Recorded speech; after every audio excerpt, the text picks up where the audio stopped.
you. Okay, y'all ready? Yes. It's 9:01 a.m. and we're calling this work session of the BOCC open. Peter, welcome. Nice to see you. Peter.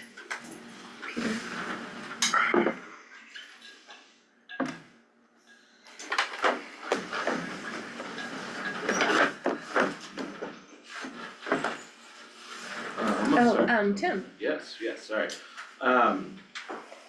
So today we are going to start going over departmental presentations, talking about history, overview of budget, short and long-term goals. So we'll go over the manager's office, the attorney's office, HR, county operations, and finance. We'll also talk about an overview of the Lake County Government Organizational Chart. So we'll start there.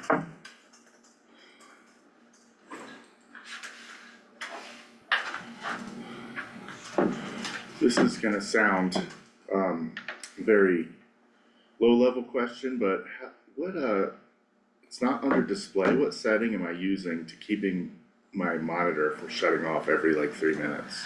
Oh, under settings you can, it's like sleep. Display, right? I looked under display and did not find anything. Hang on. Me either.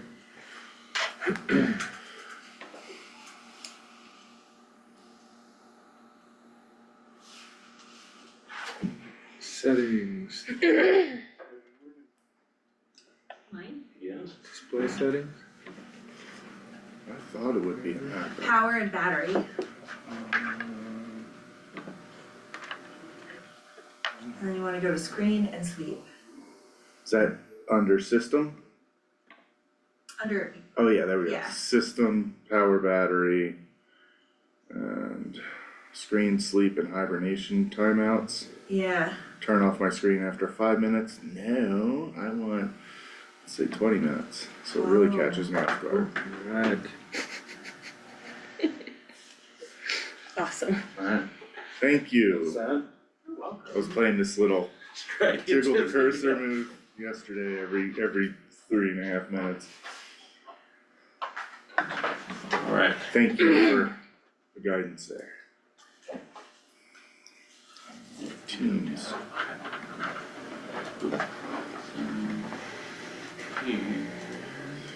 Here we go.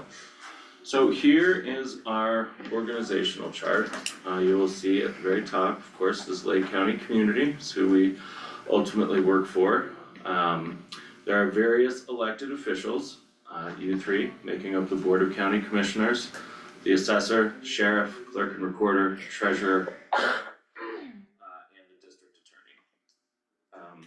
We pay for part of the district attorney's budget through the 5th Judicial District. Each county pays into it.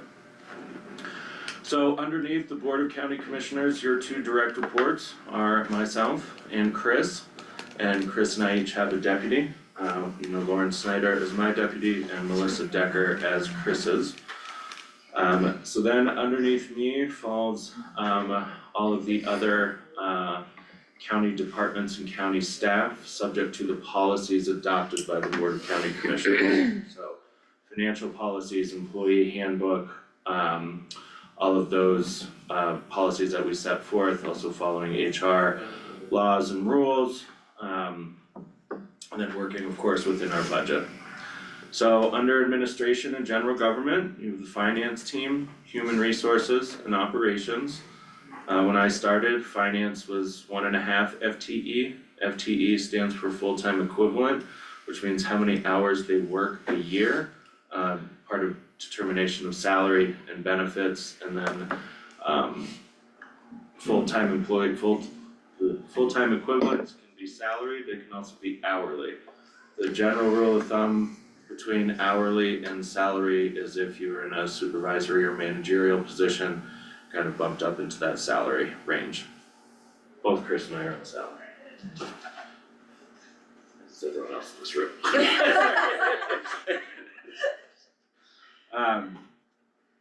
So when I started, finance team was 1.5 FTE. We have done a big reorg over the past couple years, focusing on areas that we need, so we can be responsive to the residents and taxpayers of Lake County, managing our money better, but also providing higher service levels, right? So department directors have a partner with Candace and her deputy Will in developing budget, managing budget, things like that. We have 2 accountants on staff, a payroll specialist, an accounting and report specialist, and Candace and Will. Human resources, we have a human resources director and a specialist, and our specialist might be promoted soon to HR manager. She's grown a lot over the past 2 years. Operations team is what Liz oversees. Liz oversees communications, IT, and Sandra, and then coordinates and helps that executive administrative assistant role with supporting the board and agenda and packet development, any calendaring issues that are needed, supports the county attorney's office with the contracting process. And you'll notice a theme as we break these things out, so you'll see it in the budget book, you'll see it in the audit, the way we've broken up everything, admin and general government, rec and culture, public safety, public health and human services, community and economic development, and public works. Our GASB and GFOA, so Governmental Accounting Standards Board, and Government Finance Officers of America, accepted in standard practices of how you chunk up your government. Recreation and culture, we have Diana Schollenberger, who is our CSU Extension Director. The county pays part of her salary and then provides her IT and equipment. The library. What does she do? Roughly. Sure, so the CSU Extension Director, Diana, I can share her job description with you guys. Diana is going to focus on working on mitigation efforts throughout the county. So working in partnership with Harmony Jump at the Conservation District, Clare Fire District, other landowners and land managers within the community on mitigation efforts. She's gonna work on Mitigating. fire hazards, yep. So helping drive forward the CWPP, which is the Community Wildfire Protection Plan, which was adopted in 2022. Diana also works with community partners on leveraging CSU and the programs and availability, things that CSU can offer to the community. So there's a broad range of things there, whether it's like canning classes, high altitude baking, horticulture and gardening. Diana is gonna focus on those things as well. Partnering with nonprofits on areas to offer those educational classes, and then being a resource for community members on right, cause CSU is a ag college or historical, ag college, so they have the ability to provide databases and knowledge of like identifying a leaf you found or a flower, those kind of things, which might seem like pithy or small, but it is something that the community has kind of actually talked about on trying to understand things. So it's also a community resource to be able to access CSU's resources. That's a mandated position, right? No, It's not. no, It's in CSU, almost every county. Right? yes, Or they- so like It's like a map, right? Yeah, yeah, so and 4-H. the county resurrected the CSU Extension Director. I think the last one was in 1977. So Lake County government, the previous board engaged with CSU to create an Extension Director position here. There is an Extension Director in Chaffey County, there's actually 2, and that's where Kurt Jones lives, who's kind of like our regional dean for CSU. They are the ones that support our local 4-H kids and that. So it is not a mandated position. We have a MOU, Memorandum of Understanding with CSU for that position. And Diana, in the next couple weeks, will come before you as well and talk about everything.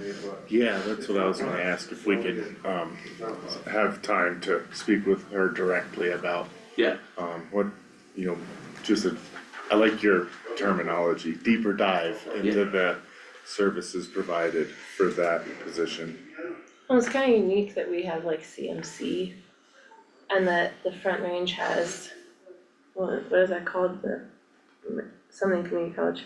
Any of these community colleges we have, but like other counties around Colorado don't have that access to higher education.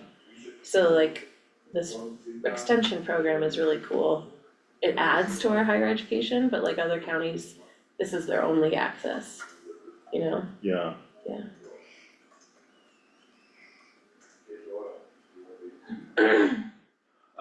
Library team, down on Harrison Avenue, I think you all know where the library is, hopefully.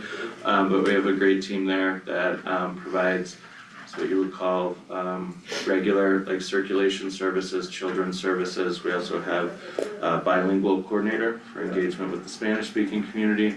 Do a whole host of, programs, everything from, learn how to tune your skis or your board night to,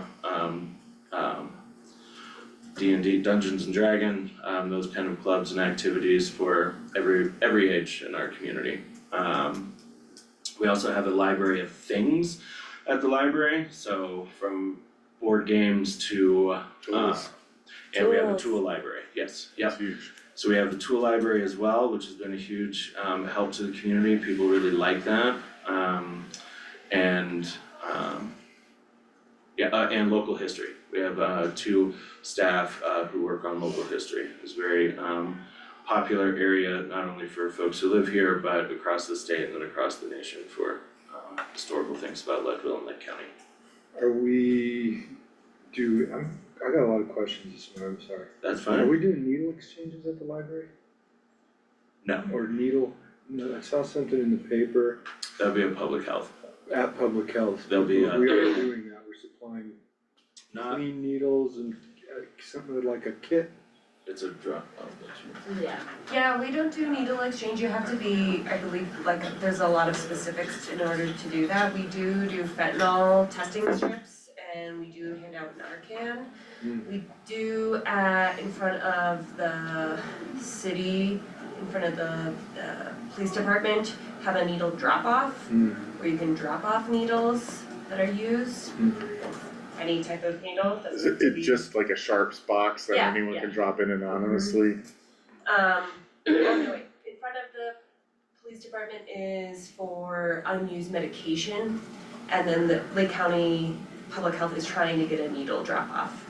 So that we can have somebody just come pick up and people can dispose of it safely. If not, it often goes into like trash receptacles and it's really unsafe for people to dig through. Yeah. So yeah, we don't have any in the county right now though. Okay. Is there data showing the effectiveness or the benefits of those kinds of programs? Yeah, I can mention to you, it's called harm reduction, where understanding that people may use substances regardless and just making sure that they do it in a healthy way. There's a high transmission rate of like Hep B, Hep C, and so making sure people have appropriate uses of needles, etc. Yeah, so. I just, I want, if they sit empty for a long time, is it still something that we would be investing in, or does this come from grant funding through the state? Yeah, most of them are through grant funding, like CDBG actually will come up here and take it for us and bring it back down and safely deposit them.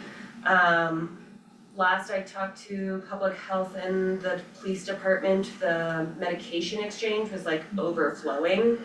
It was so highly used and people disposing safely, so it doesn't end up in more waters Right. and also people don't have access to pain medications, etc., beyond what they've been prescribed.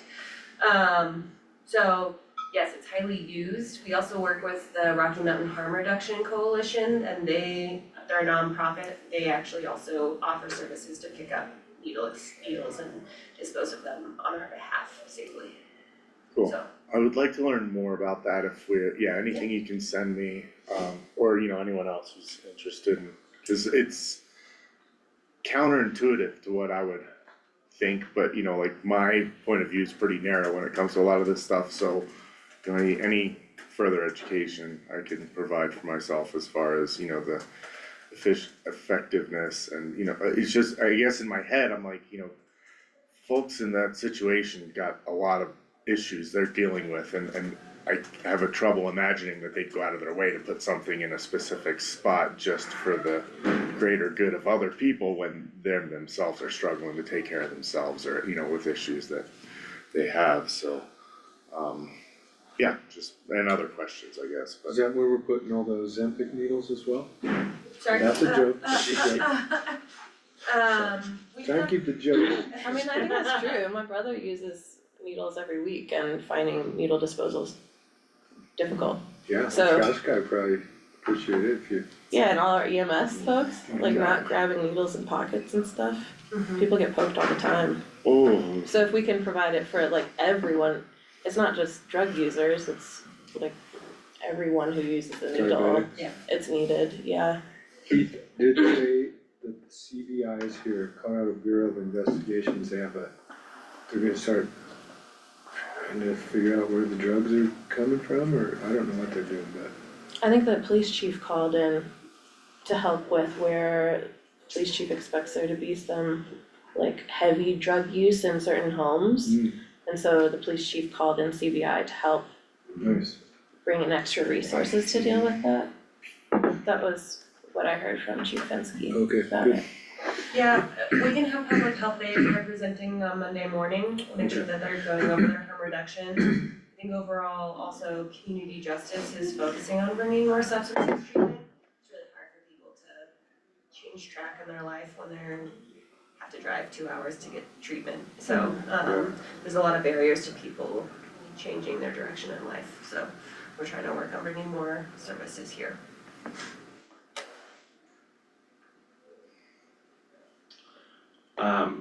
Also under recreation and culture.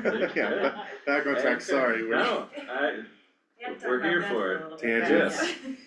Victim of tangents. here for it. So we have parks, recreation, open space, and goal. So pros and goal for our recreation programming within the community. And so work closely with Public Works and the maintenance team on managing our facilities, so all the parks, so actually every park in the city of Leadville, it's the counties. There are other recreation amenities, you know, throughout the community. Hayden Meadows, Hayden Pond is a county asset. Kendrick Park down by the golf course. The golf course itself, of course, is county property. We operate with a lease through Mount Massive Golf Club, which that relationship has gotten much better over the past couple years. Of course, the permit for Ski Cooper, I think you guys are all aware, sits with Lake County. That is also county property. Part of that is county property up there, and then the rest is with the Forest Service. Does county property extend to some of where the Nordic Center and those trails are at? At Ski Cooper? Yeah. No, that is all Thai. Okay. Yeah, but I think maybe like where his lodge is might be like, I think the parking lot in the base area is county property. Maybe it's up there at Ski Cooper. But It's all that's, Forest otherwise Service. it's all Thai. It's all Forest Service. Yes, and private property where those trails are Yeah. down in the meadow. Fish Flats is what I learned they were called the other day, so, Yeah. yes. Good skiing out there. Do all, or most Parks and Rec employees go into the office, or do a lot of these folks work from home? They don't work from home, generally they're either out, doing programming, being the referee, observing things, whether it's youth soccer, in the spring, right now basketball or open gym, at LCIS. Sixth Street Gym, we had heavily utilized that asset, so they're generally bouncing around between our facility sites, but usually, you know, Duncan is generally in the office or bouncing around as well. Karen, who's your deputy director in pros over Parks and Recreation, is usually out at a facility or at a programming. Same with her staff. Open space is in between the office and then being out in the field. And then goal, we have the gear library up at CMC, sometimes they're up there, sometimes they're down here, other times they're out doing the activities. Who would we approach in Parks, Recreation, Outdoor, pros? Pros, yeah. Who do we approach in pros if like, there's maintenance needs that are unmet at, you know, say kiddie corral and my kid is sliding over a jagged crack on a plastic slide that could present an issue for the county that I've noticed. Those are perfect things to bring to me or to bring to Duncan and Okay. to let him know, so. And we'll talk about this here as we get through the org chart, you know, kind of handling community complaints, community observations, requests for change, or hazards, right? Those Yeah. kinds of things as well.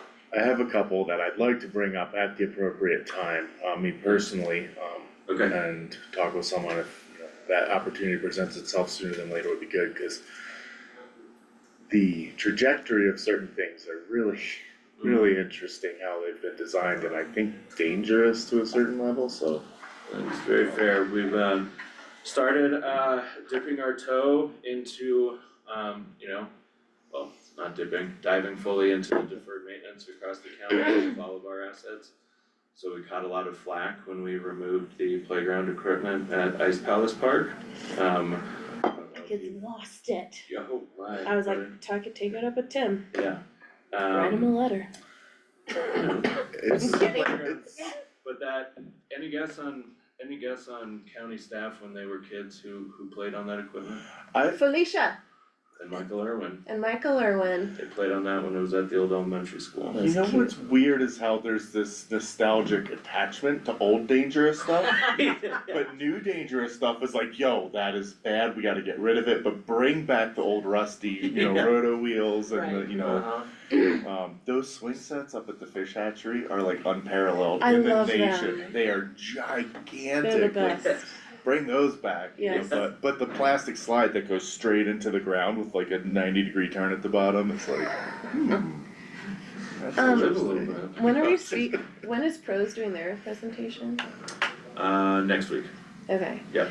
As part of that, could we also have some historical update about how and why Goal was brought into the county? Yeah. Thank you. And I can just touch on that high level real quick, so Goal or Get Outdoors Leadville, this year will be its 10th anniversary. Goal was created via a grant from GoCo.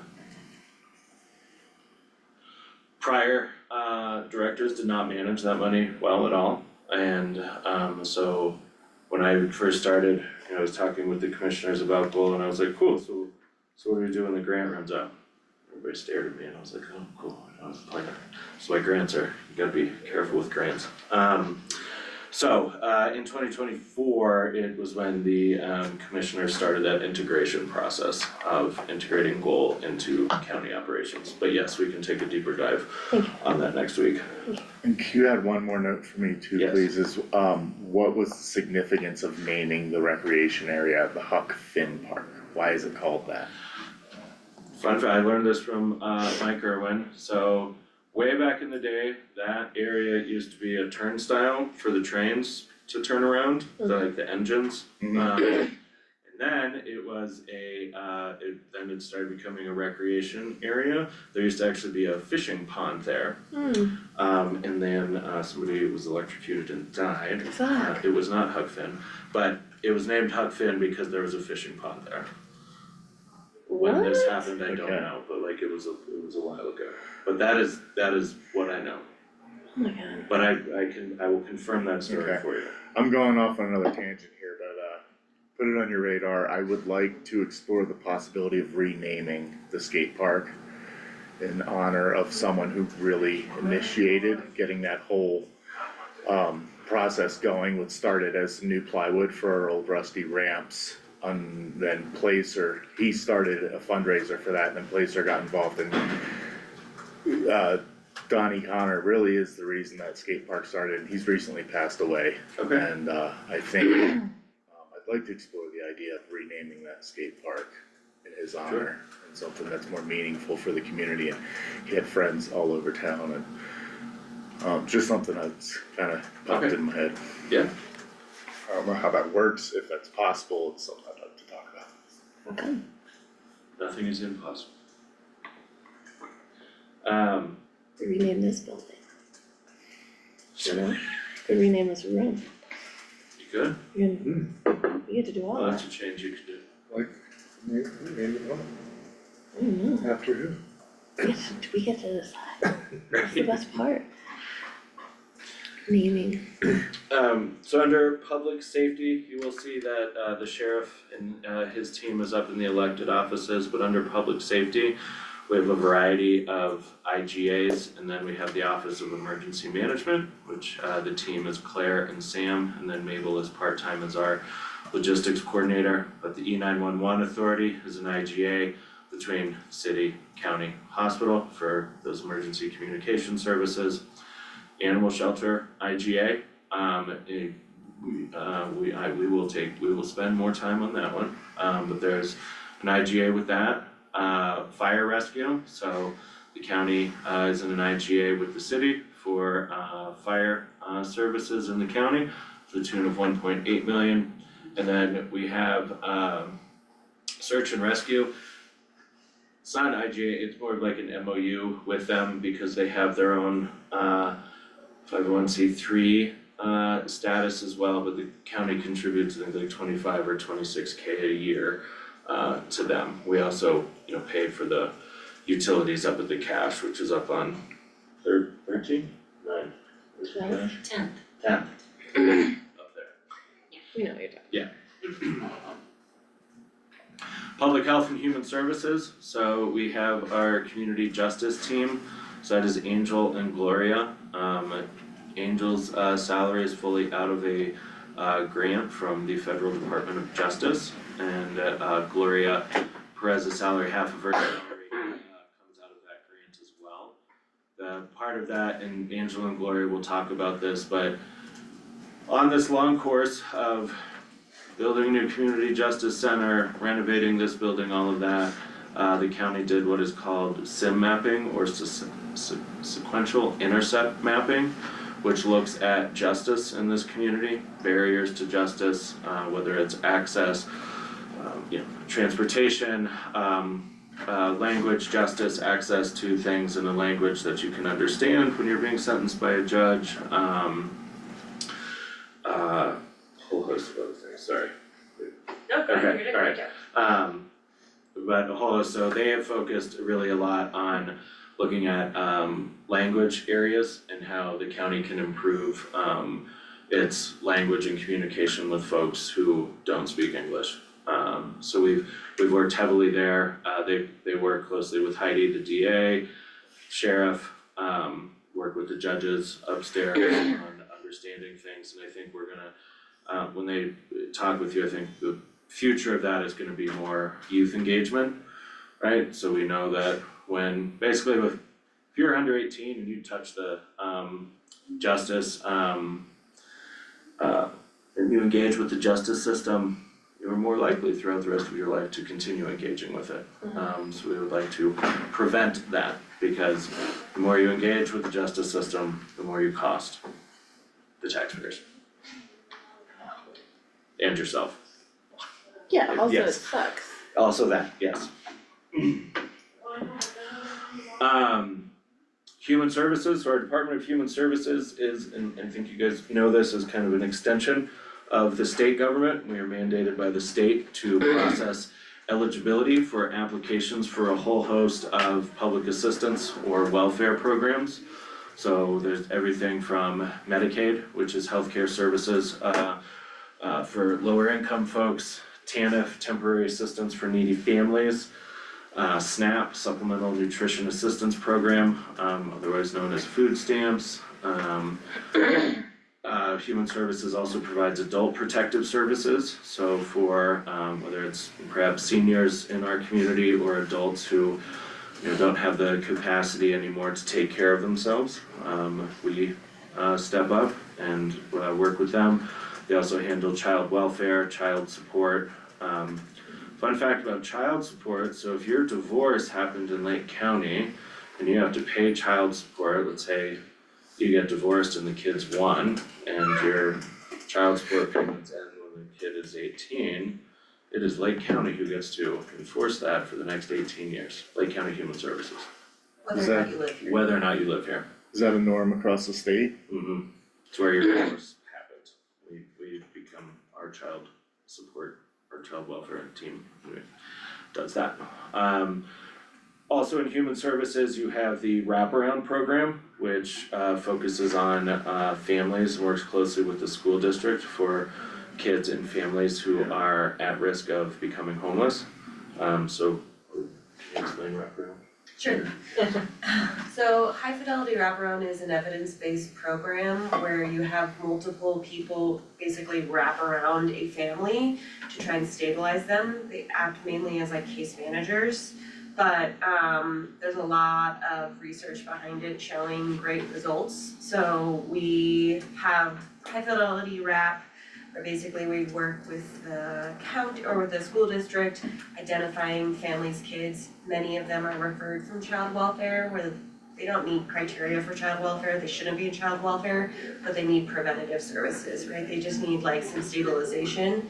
That's where Gloria's team will come in and try and get that family what they need, whether it's housing, or additional food support, mental health, substance use.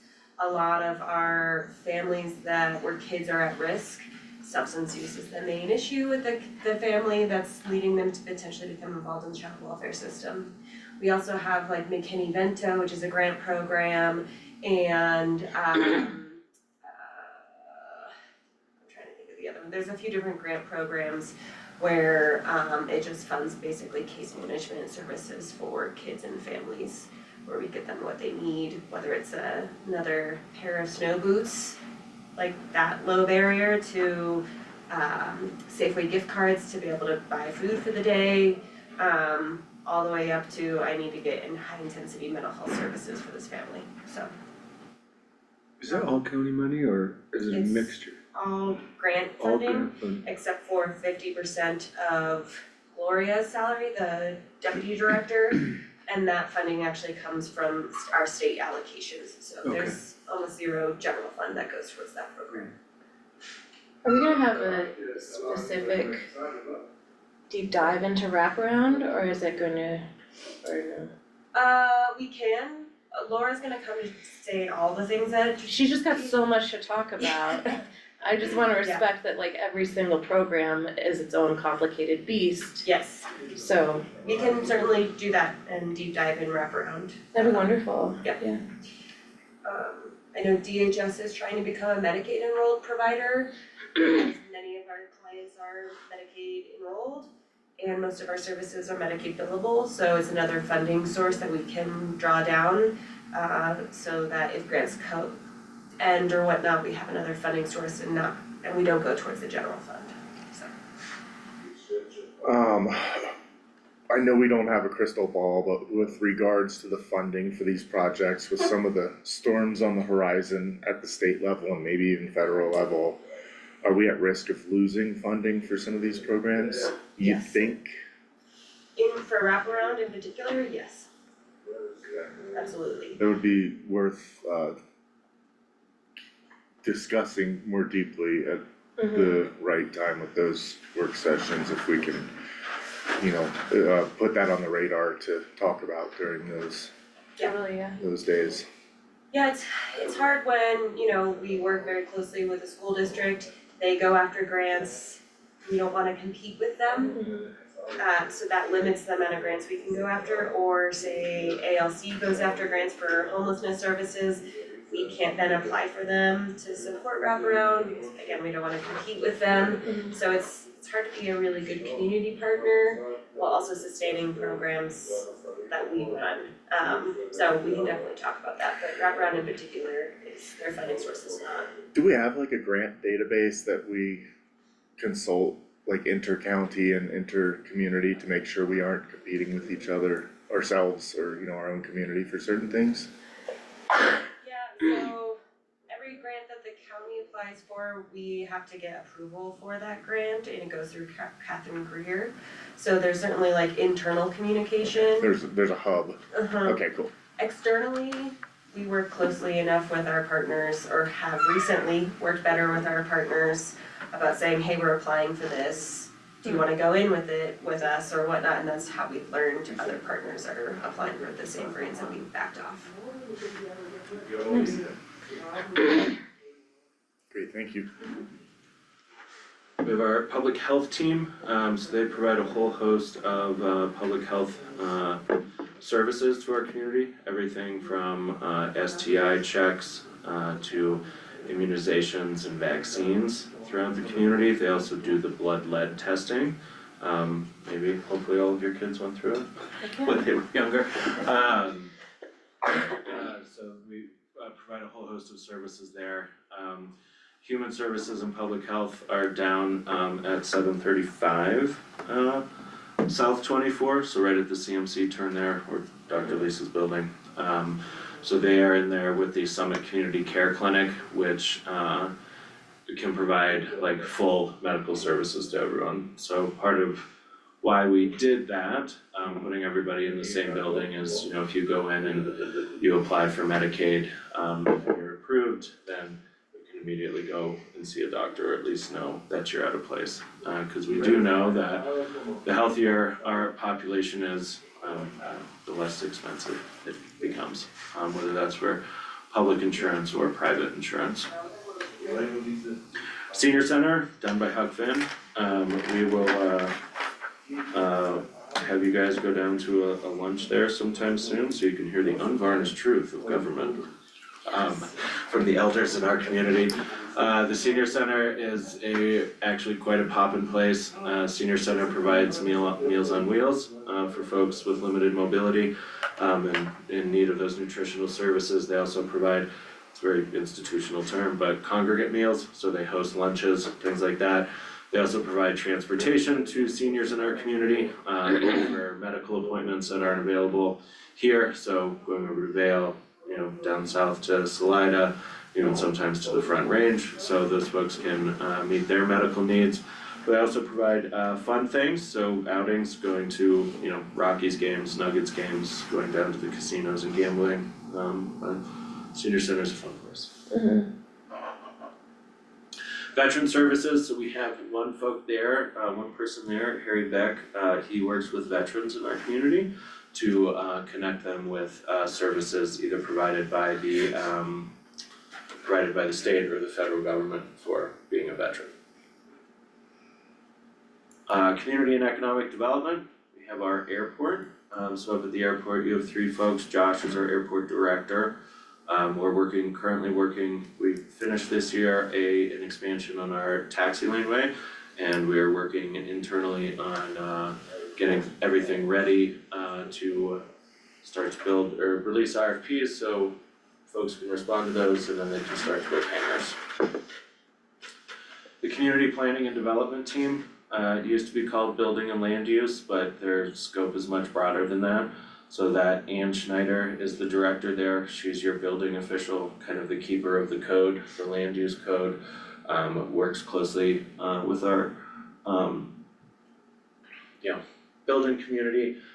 So everything from mechanical permits to full building permits. Housing is under their on-site wastewater treatment, so septic tank inspections and stuff are with Ann. And then just, you know, the long-range planning, and she is the lead from the county on the One Community project, which is the update to the comprehensive plan. You have TED, Tourism and Economic Development, so Adam Ducharme is the director there. Adam started as the tourism director.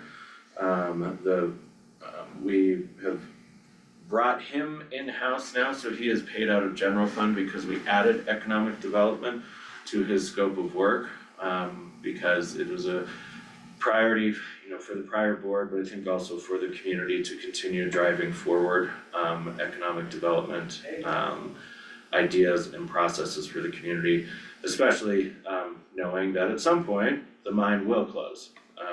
will we ever make up the revenue that the mine takes or, creates for the county? Probably not, that'd be like creating 700 Saturdays in the community.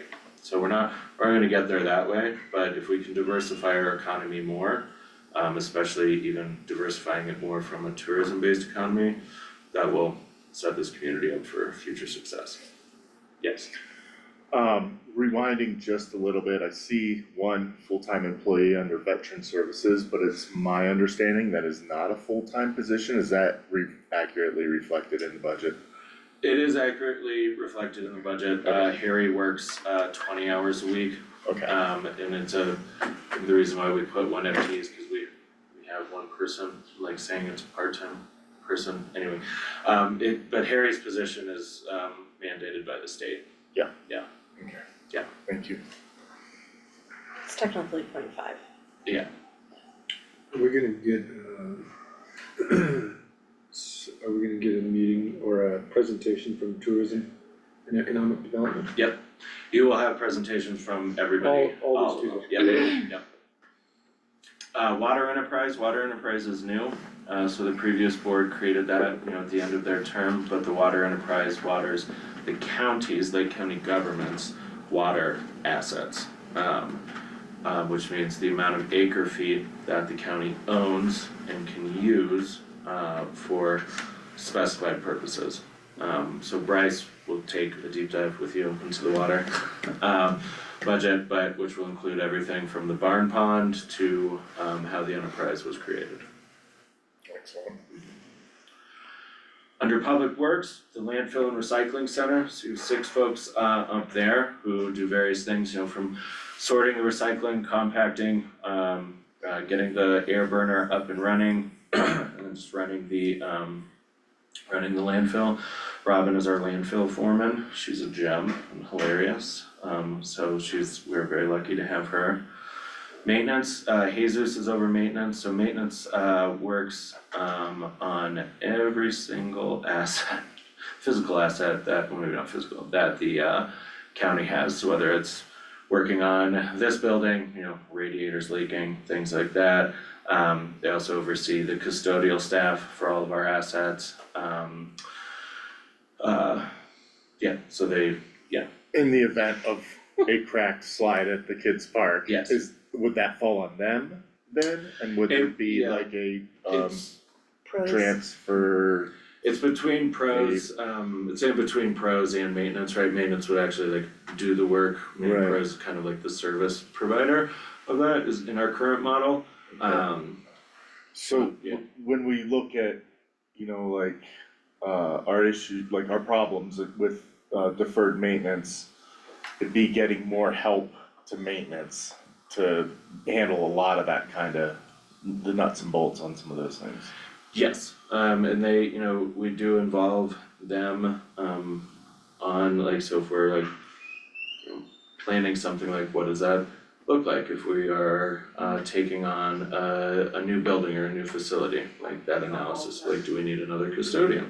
What will it cost to actually like maintain that facility, the life of that facility, all of those things. Okay. And I know that they're all gonna explain it more in depth to me, so sorry, I keep, No, you're- going off on these side shoots, asking you to do the presentation here ahead of time. No, it is good, But it thank is you. good to hear. Road and Bridge, right, so they manage our roads and our bridges, Michael is your road supervisor.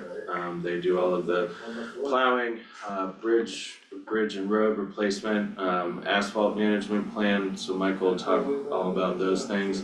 Under Road and Bridge is also our mechanic who provides, those upgrades, or maintenance of our fleet vehicles, heavy machinery, that kind of stuff. We have a great asset in Lance. Then Lake County Transit, it is done through a contract with Downtown or LLC. That was a grant fund? Yep. How's that going? Is there ridership? Yes, ridership has increased month over month by a lot. And I'll talk about that more tomorrow afternoon. And where I'm working on submitting for a new or exploring a new grant opportunity to continue that funding through the federal government. And real quick, so something that Commissioner Elsa and I talked about this morning, but something I wanna talk about is, staff BOCC relationships and communications. Draw my. So, Not how would I do it? here's me and the joy of the middle.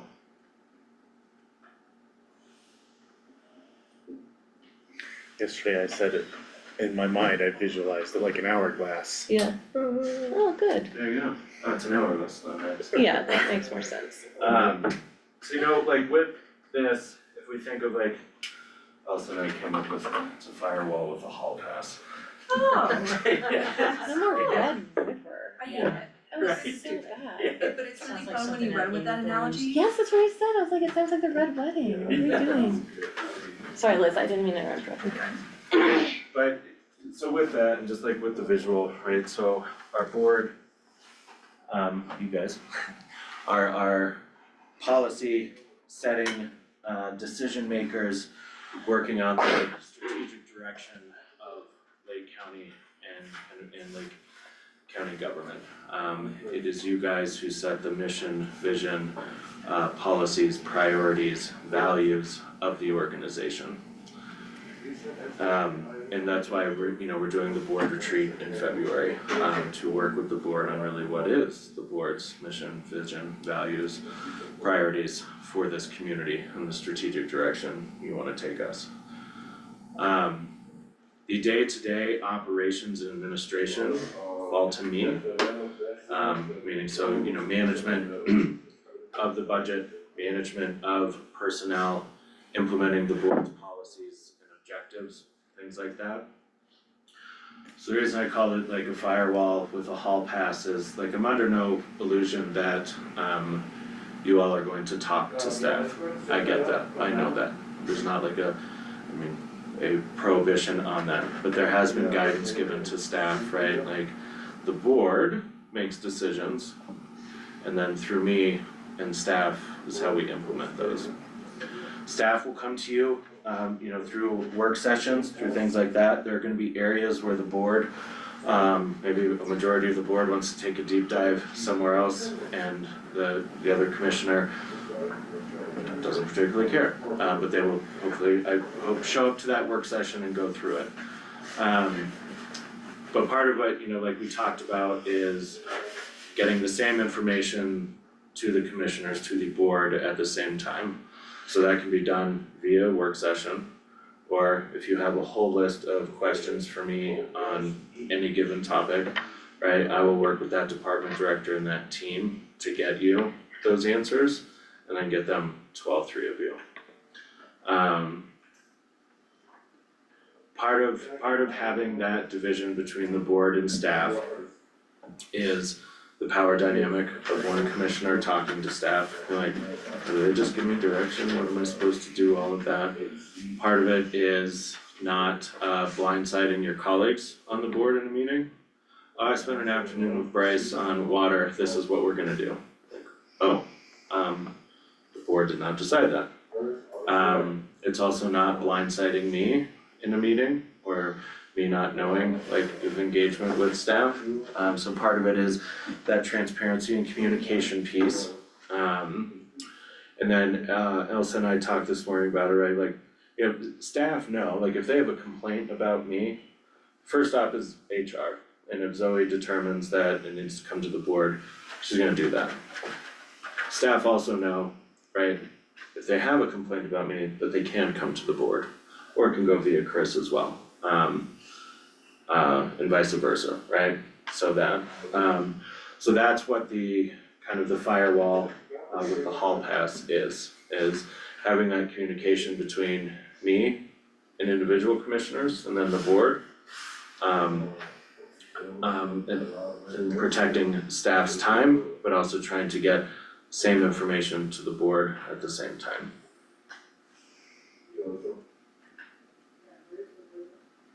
I'll just say, this isn't like Tim trying to block you all out from staff. Every county that has this type of a setup, 60 of them, of our 64, this is how they operate. So it's it's a pretty normal process and that a lot of commissioners, if you talk to any of them, if you talk to Summit County, et cetera, they know who they go through first, it just makes for better efficiency and operations of the county. Speaking for myself personally, you know, from the outside, it was hard to visualize how all this worked, you know, cause I was just uninformed. And that's just me, but, I kinda see it like, it's like a Tetris block, you know, like a bunch of them, and if we were to start shifting pieces even a little bit in ways that made sense to us, it can throw everything else off, you know, you're trying to juggle a lot of components here, and even though it might not appear on the surface sometimes to look like, you know, oh, this is how we're gonna do this, it's for the greater good of everything working more cohesively together. That's kind of like how I'm starting to, you know, see this. Plus, we've got former commissioners from Lake County who are county managers now in other places, and I've gotten chances to sit down and talk with them and realize the value of, you know, what we've got going on here and why it's set up this way, so. Yeah, you don't need to explain to me personally, but thank you for the, you know, it's becoming clear to me now, so thanks. I brought it up because I didn't want, you know, we had talked about being able to go to staff to like understand more, have more information, or to like ask clarifying questions. Do you remember when we chatted about that? And I wanted to follow up, cause I don't want a culture where, we are, let me think of the right word for it, but where we're like gate kept from understanding what's going on. And I fully respect like the managerial structure of not wanting to like mommy daddy, like if Tim says something that somebody doesn't like, that they feel like they can come to us to get the answer that they want. I don't want that, but I wanted to understand like what kind of a culture we were setting with this system, and making sure that staff understand how accessible we are, like how is that being communicated? Do they feel safe talking to us? You know, like I wanted to understand the culture of our relationship to staff. So that's why I brought it up. Yeah. And I also just respect that like there are different learning styles, so maybe reading an email or having a work session might not be how any of us learn. Like I really enjoy going to the department. I like field trips more than like sitting down and just receiving information sometimes. So I also wanted to understand like where are our boundaries when it comes to being able to go to staff or have them come into our office. So that's why I brought it up with Tim. That's what I think is like what's becoming clear to me now, is that yes, I wanna enhance communication in any way, shape or form we can, and have an open door, more friendly policy, you know, and I am wary of micromanaging. Right. Is kind of what I would be for myself, Yeah, I wanna very clearly avoid, cause I'm new at this, I wouldn't wanna tell anyone what to do, cause I barely am starting to figure anything out so far, so it's, yeah. but Well, and by all I- means, when I let's talk asked- to everyone. When I asked Tim, like, what about if somebody has a problem with him? I get that there's HR, but HR is also meant to like protect the county. Like, how do we get information about his managerial style, his supervisory style? And past boards, Tim, correct me if I'm wrong, but past boards, it seems like we're not being very diligent about performance reviews and actually like supervising the manager or the attorney. But that we have the opportunity to set our performance reviews at least quarterly, so that we can be more in touch with how Tim is doing his job as a manager, and people don't feel like they need to come to us to circumvent him. Does that make sense? Quarterly performance, Check-ins, check-ins. with an annual review. I mean, we can set up how we wanna supervise. Excessive, maybe biannual. We can totally decide what we wanna do. I'm not saying what we have to do, I'm just Sure. saying that there's opportunity for us to decide Yeah. how we can like keep a system there and allow staff to bring concerns without them feeling like they need to like hop over Tim and HR to come to any of us anytime. Anyway, we get to decide that later, I just wanted to say this is why I brought it up Yeah. with Tim, and then I wanted to, I think my initial gut reaction, for me personally, would be an approach of, you know, where there's smoke, there's fire, and then dive into something. okay, You know, will be the first to admit that I'm still so new at this, I have so much learning to do before I start trying to judge anyone else's performance unless there's serious smoke, you know? So, we also have to have a system though for how we do keep track of where the smoke is. but Right. I'm hesitant to rush into creating a system that could be inefficient moving along once we learn more about our roles here, our positions here. You know, I Sure. don't wanna assume I've got it all figured out right now. Well, and this is not the time, I think, to talk about it. This is why I brought it up to Tim, is because I heard that staff thought they weren't allowed to talk to us. And I remember us having a conversation before we were sworn in, that like we wanted to understand our relationship to staff better and know where our lines were. Yeah, that's the only reason why I brought No, it I to remember Tim. those conversations and I've since modified my feeling about it because of the legal ramifications and the complications of somebody from Public Works coming and saying, hey, you know, did you know this, did you know that, so. That makes me leery, but I do like the field trip thing, if we could, like, riding around with Mike, I mean, Yeah. that's how I learned too, and it'd be fun to go into each department and not say, hey, tell us what's wrong, like, show us what you do. Yeah. Is there enough people in here? Is there too many? Does everyone have enough space? It seems like the annex building is just bursting at the seams with people. That's why I asked if anybody works from home, because, is there 100 people in that little building? I'm teasing. I don't know, I'd be open for discussion. We good? Cool, I'd be open to discussing that further, but I do agree with Andy that we need to get our feet under us first. Maybe follow the guidance of Chris and Tim for now. And get our feet under us and make a plan, you know, a lot to do in here. That's my thought on it. I'd like to come from a place of confidence, and confidence for me comes from knowledge, and I need to learn as much as I can, as fast as I can, and it's been a doozy last few days, we got a lot more of them coming up, and I'm actually excited about that, cause then I'm gonna, you know, it helps me start to wrap my head around things, and this is so much more complex and deeper than I could have imagined coming into this. So that's what gives me pause on everything, you know, I know I talk a lot sometimes, and especially when it's like, hey, what's this, what's that? But, you know, I've got a long ways to go here before I wanna start instituting any major changes. okay, pause. That's just where I'm coming. Can we just get a quick communications check? What did you all think that I just proposed? Altering the structure of what was just put up on the whiteboard To what?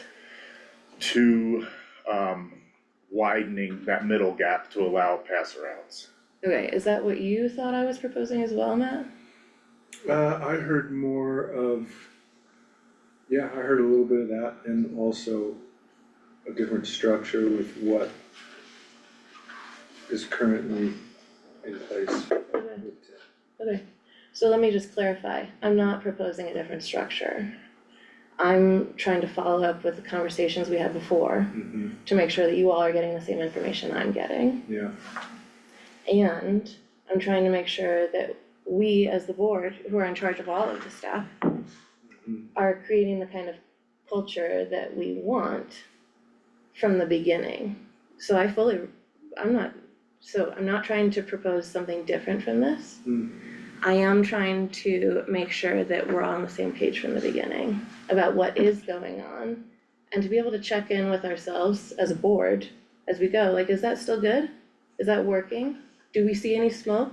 Are we checking in? are we appropriately supervising our two staff? You know, I just wanna make sure that we're having that conversation from the Yeah, beginning. no, I can appreciate that 1000%. Cool. I think we fundamentally all want the same things. Yeah, We might have different processes of how we wanna achieve that. yeah, But I think the end goal is, you know, similar, and I Yeah. think that's great, and we can build on that. awesome. And Who yeah, would do Tim's review, department heads? No, well, we get to decide what the structure is, I Cause think we know Tim from our side, but from the bottom, a 360 was implemented last year, correct? Every year, Every actually, year. at my request, my suggestion, Nice, that my direct reports provide anonymous feedback to the board based on questions that you have about my say that again, supervisory skills. Tim, what's anonymous? The feedback, so Oh. department directors, my direct reports have a little anonymity in providing feedback on my performance with a, list of questions that the board has, right? And that's yearly, That has been annually, again, at my request. Yeah. My employment agreement, currently does allow for, up to or having quarterly reviews, as we do our quarterly reports to the board on goals, budget, all of that. So there's an opportunity for you to provide it either in this setting, or if you want, that more formal process every quarter, you do that as well. So, but up to you guys. yeah, we get to decide. I think the other thing that I wanted to make sure we were bringing up was, Matt, I remember you saying like, it would feel good to you to be able to go to Public Works to ask questions. And so, like, I'm still current, interested in doing that. yeah, If we awesome, could do that without me, I think there's a difference than going in and saying, why are you guys doing it this way? Right. Let me show you how we do it back home or Right. whatever, but and to make sure that we're all receiving this, like Tim was saying, to make sure that we're all receiving the same information at the same time from Yeah. staff, like I'm super down to do field trips as well. I just wanna make sure we also get to talk about like, well, how are we learning best? Cause it's a lot to learn, like you said, Andy. So if this isn't working, like how do we make it public, our learning to go as quickly as possible that fits us best? I wanted to make sure that like the communication isn't impeding us from learning the way that we need to learn. And if that means going to a place, or if that means mixing up who's in here, or whatever it means, I want us to feel like we can do that. I think we'll be able to arm ourselves with knowledge through, do exactly what you guys are talking about, field trips, going and talking to people. It's the decision making that we're not gonna do Right. on these sessions, Correct. And that's all that That's not I would fair, like to highlight. or taking complaints directly, I mean, yeah, there's a process for that in a I don't know large if, corporation, the employees wouldn't go around all the infrastructure to get to the president or the owner of the company, yeah, they have So- steps they can take, Mhm. totally. Yeah. Yeah, respecting the structure, Mhm. And just so you know, when we were thinking about how to onboard Commissioner Edwards, we set him up with every department to go on a field trip. Mhm. So this, I think, is a little bit more formal, that really overview of what our departments are, what we do. But you definitely have that opportunity to engage with all of the department heads. Yeah, yeah, we wanna make It'd be sure that's nice to clear, do- yeah, is the trick. it'd be nice to not do it as a group, like just one at a time. Cause if we go in there as a group, everybody's gonna be on guard, be like, oh, they're here. Well, that's the We trick, can- right? And we will do further field trips, right? Like going around, like going down to public health and DHS. You'll probably go with either me or Lauren, right? Just one, not to like monitor you, but to, right? Hear the questions you're asking, the things you're understanding, right? Cause if you ask a super in-depth question, it's like, oh, okay. They should know that too, or get that answer, right? Right, Going up to Public Works, go landfill, library, all of our other off-site campuses and doing that. Yeah, we can gladly do that, so you can like see it, you can see the teams in action, ask the questions you have. And how do you feel about us just dropping in at the library and saying, hey? So it depends what you want from that. Like, you're always good to drop it in spaces and places, but we're working, we have a lot going on, right? So what do you want from that moment from a drop in? Just an observation? Or do you want something more from those people? Yeah. almost leave it up to them, you know, like just go and say hi and, you know. I'm Andy. This is cool, sweet. I think I know you all know yourselves as humans and don't find yourselves intimidating, but I think it's a little unfair to staff because some are like, why did they show up? Am I in trouble? Are they like, I never thought about that. I would not I would not recommend surprise visits, just dropping in like that, because I agree, and part of that is, as Liz said, it may be disruptive at a time when they're really focused on something that needs to get done. So my suggestion, if you wanna visit the different departments, would be to set that up in advance. And so set expectations, and that way there's no concern from them. If you just say, hey, we wanna come by and introduce ourselves, okay, fine. That's what they can then expect. In a professional capacity, I Yes. mean, I'm gonna take my kid to the library, you know, Right. All the et time, cetera, yeah. but. Yeah.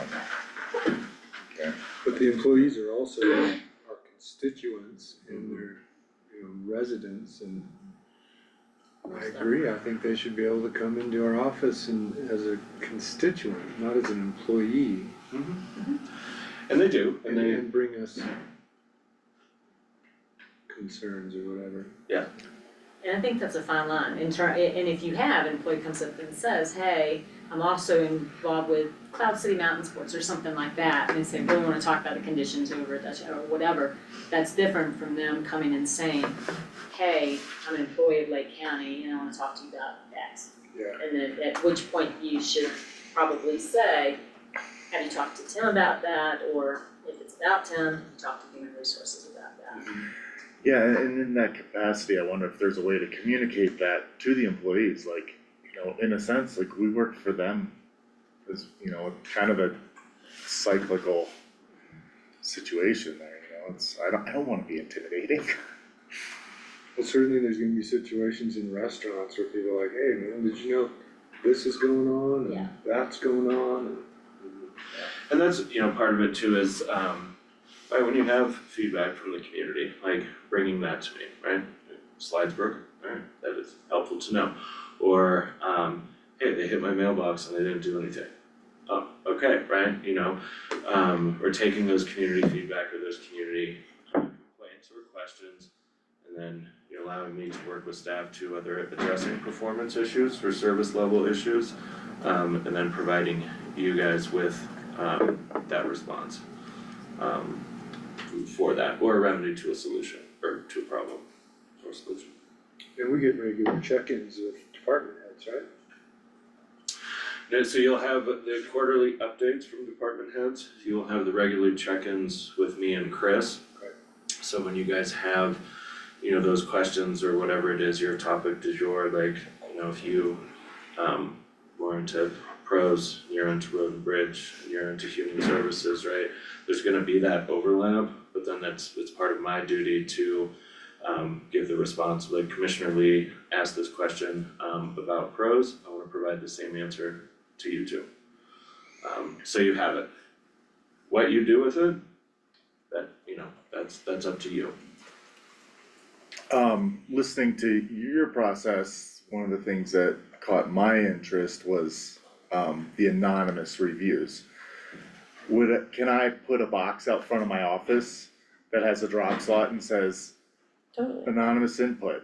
Tell me Yeah. what you think I'm doing right, wrong, whatever, you know?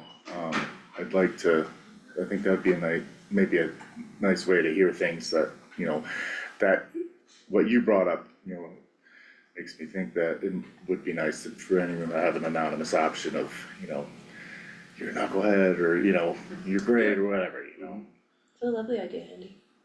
I think there's that, and there's also too, just like talk about the elephant in the room, right? Like there's a lot of mis and disinformation about Lake County government on social media in this community. Prior, commissioner chose to engage on it his own. A prior commissioner said that we should engage, Lake County government should engage on Leadville, bitch and moan. I'm not doing that, I'm not gonna put staff out there. I firmly believe that we are a transparent and responsive and communicative government. So when folks do reach out with questions, I do respond. I do provide them answers, I do provide them with the information. When folks do their core requests, we provide them with the information that is asked for. Sometimes people ask for ridiculous things that do take a lot of our time, so yeah, we are gonna charge them, we are gonna do that. It is extremely hard on staff to be constantly abused by people in this community. So that's part of the reason of why like we don't engage. Talked with staff about that, and of course, it is their First Amendment right to engage on social media. You've seen what you've seen what some people do on social media, but I think staff are well aware and have learned that it is just not worth it to take the abuse. So I think that's also part of it, is when we hear things in the community, but if things aren't actually brought to me, I can't address things, and I'm not gonna address something that's on Leadville Bitch and Moan. It's not fair to me, it's not fair to staff, and frankly, it's not fair to the board either. If there is, you know, a real or perceived issue, we're going to address it. It's very important that we address it. But if it doesn't come to individual commissioners, to the full board, through public comment, through channels, you know, on the website, through an email to me or a phone call to me, like, there's not a whole lot I can do about it. Is that the elephant in the room? I respect that 1,000%, and I myself have made commitments to the community to try to find improvements for how we communicate, and I'm gonna continue to do that without putting anyone in any uncomfortable situations or exposing them to the abuse that we've seen from challenging members in the community, things of that nature, but I would love to do everything we can to enhance respectful dialogue and informative communication with the community. I think a lot of people don't feel heard, and I think that has snowballed into some of these negative situations. So moving forward, you know, common sense and safe ways to engage with the community, I would like to explore. You know, I'm not saying I wanna reinvent the wheel or anything like that. I definitely do not wanna put any staff in, you know, harm's way emotionally or anything, cause social media can be a nasty place, but I would love to find new ways, creative, outside the box ways to engage with the community and inform them of what we're doing. Is that something that's on the docket for, I know we've it's been brought up before we were sworn in, but is that something that we're gonna be talking about this month, or is that gonna be at the board retreat? When did you all anticipate us talking about social media, engaging? So in Etc. February, I February. requested for a work session to do kind of a media training. Cool. Kind of talk about the history, talk about what we wanna do, what our comms plan is, what our different channels are, how important it is to use these channels, cause they are our truth to the people that live here.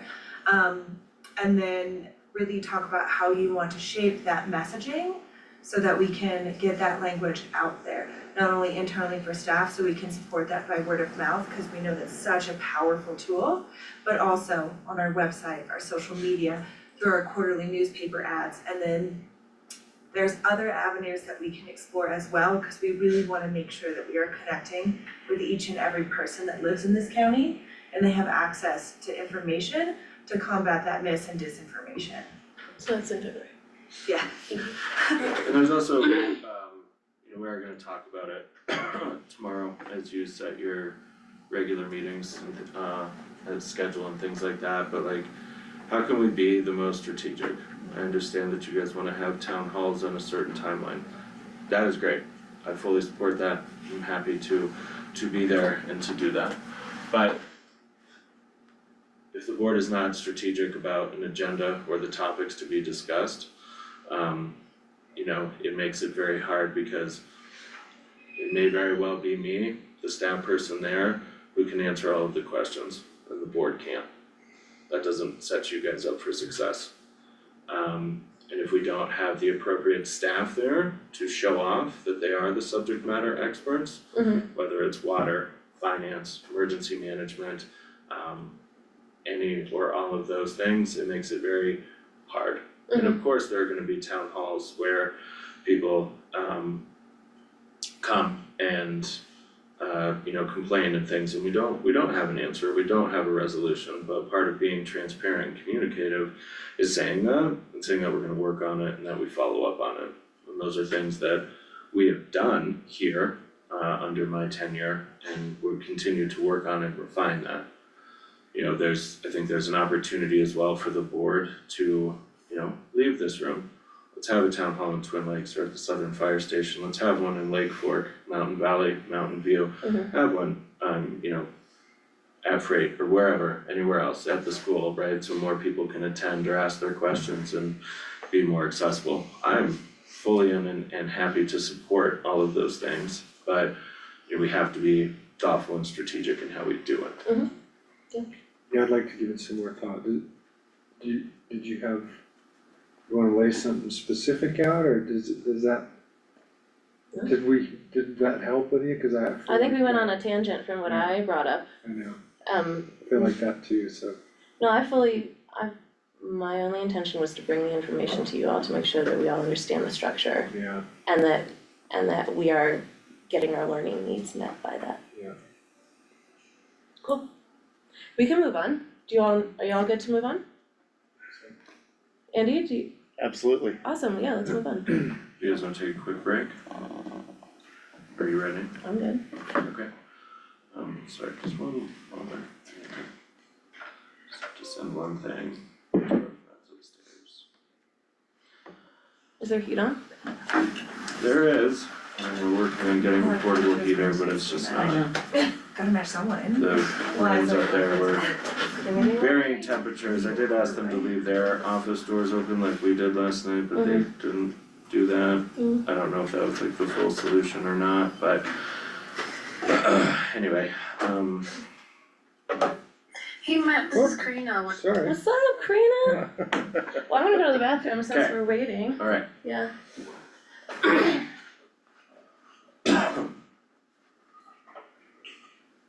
I'm gonna go too.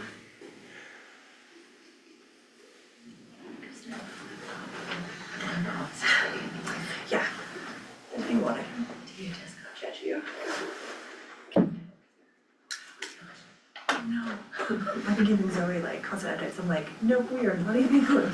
Just stay where you are. Thanks for entertaining the tangents that we're shooting off on and Yeah, Yeah, absolutely. yeah. feeling out these, new communication and everyone's, personalities and stuff takes time, so. Yeah. I hope no one's getting the wrong impression that I wanna be combative or wanna Oh, no. make major shakeups or Well, we anything said a like lot of things that we didn't know what we were talking about, like we're gonna have all these open meetings and talk to we're gonna be more interactive, but the more you learn, Yeah, it's just not fair to it is not, meddle in, I I agree, don't think that's I would, our position. I wanna come from a place of confidence before I do, suggest any kind of things like that, it's hard, it's hard. It's really hard to get into this and be like, all the things that, like Matt said, that the places we had come from on the outside, and then you see the whole picture from the inside, and I'm not changing my ideologies or my morals or my stance on things. It's more of like, the approach and the process of how we're getting to these places where I think there's a lot of people who are just like, oh, we're just gonna do this, myself included, speaking for myself, but it's way more complicated, and it's not just within this building, it's from things at the state level, rules, regulations that we have to follow that aren't common knowledge. Yeah. And that's the hope too with all of these onboarding slide decks and all the onboarding memos and everything we post, that people can actually see that and reflect on that. But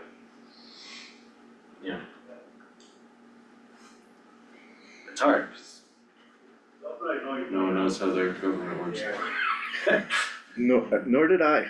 I'm gonna be fully honest with that, as far as the details and the nuts and bolts of things, it would be like me trying to rebuild an engine before I understood if it was a 2-stroke or a 4-stroke or how it even ran, right? Yeah.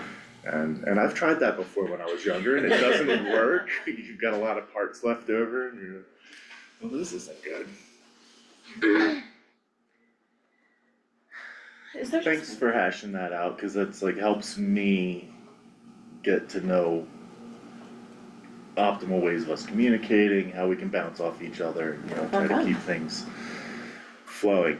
I think I may have inadvertently thrown a few wrenches in our workflow here this morning, so I apologize for that, It's pretty common. yeah. So like you have this plan, this agenda, and you have it timed out, you'll start at 20 minutes, you'll be at 35 minutes, and then 6 hours later you're chatting, so you're like, we are off schedule. Yes, Well, it's- agenda, somewhere in the distance, Robert is frowning at me. I feel like it's really important for the three of us, especially in the beginning, Yeah, to be able to establish our communication style. yeah, And I feel like, yes, this is important, absolutely appreciate what staff is teaching us, but also like we need to teach each other and learn how we're gonna operate. yeah, the way I'm taking that is like, we've made commitments to the community when we were running to be put in these chairs by the community. And it's, I still wanna get there, that path has gotten a lot trickier Totally, now, we gotta but I'm keep- sitting here and Yeah. looking at it, it's like, whoa, okay. Yeah. Nice. Is there just one toilet in the men's restroom? Is that No, the, there's 2 stools. There's and 2 stalls? 2 urinals. Yeah. 2 stalls and the door doesn't close, so Yeah. it's very like, There's one stall and 2 urinals. Yes. Oh, But they don't have a picnic table. we have a picnic table. It's really nice. table We in the do. bathroom. strange place for lunch, but hey, It's not a metal table like you put on your patio or Oh, something. for, right, for So changing you have bathrooms. somewhere to put stuff down, No, it's because just women need it's just a somewhere to table. put stuff down. Oh, there you go. I was just wondering if it was I like, would we just not have put my one stuff toilet, in so you lock there. the door. Yeah, So it's just a that's why one, it's the table, one not the stall floor. situation, I was just wondering if the other one was the thing. Thanks, You were. we're ready, county Okay. manager. Alright, county manager, so I came on board in the fall of 2021. I have been the longest serving county manager, I have over 3 years, working here.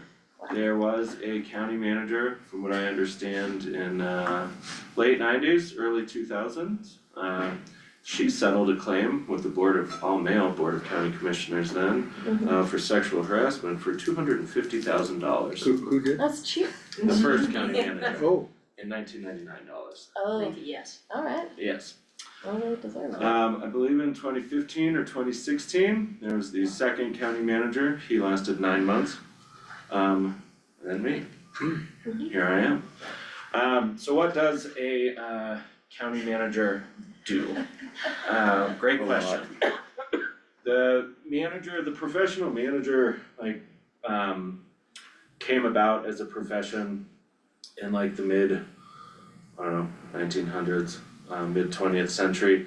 And the reason it came about was to address corruption, nepotism, unethical, immoral, illegal things done at local government levels. And having that professional staffer to work with elected officials to come up with, their policies, vision, mission, all of that for the community, and then implementing those to have it done in a professional manner.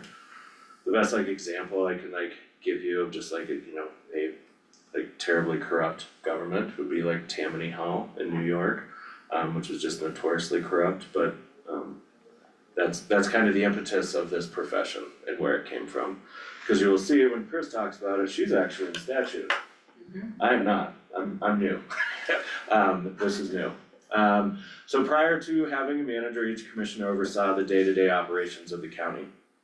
When I started, Jeff oversaw 5 departments, Sarah, I think 6, and Kayla, 5 or 6 as well.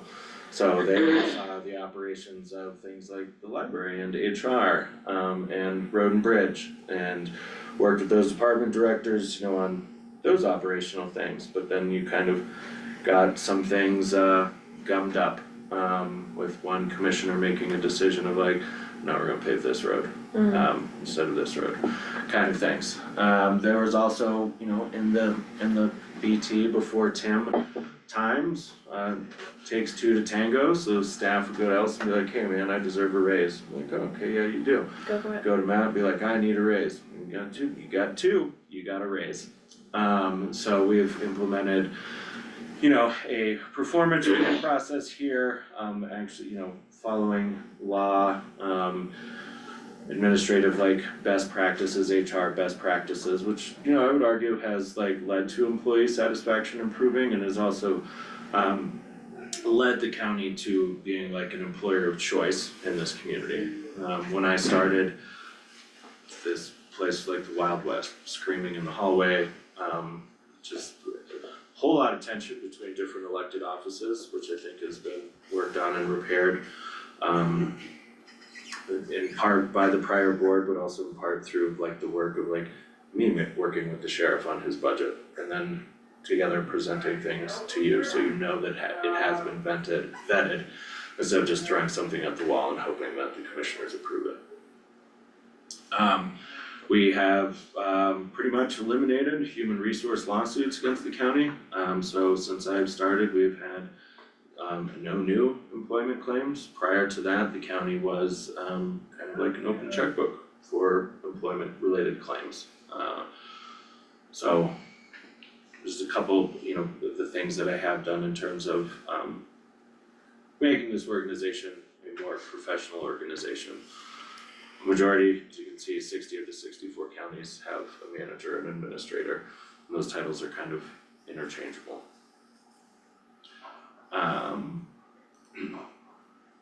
Here we are. I am appointed by the commissioners, so I implement your board policies and direction, manage the day-to-day operations of the county, including oversight of the personnel matters and preparation of the budget. So it's working with the board and understanding, you know, where your policies and direction and priorities are is where I work with staff on that, providing that direction, support and accountability to deliver quality service levels to the community, ensure that best practices are followed, excuse me, for the community, and also that we are in line with the policies that the commissioners set forth, and of course, managing within the budget that you all approve. So having a manager position allows, you know, you three to focus on higher level issues impacting the community, and that can be a whole host of things.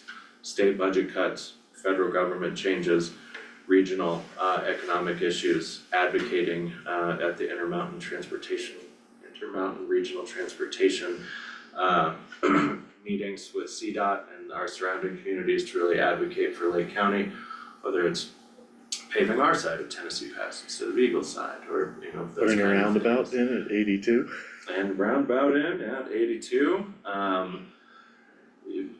don't know how they're gonna pull that off, but. Dukes of Hazzard round. Yes, yeah.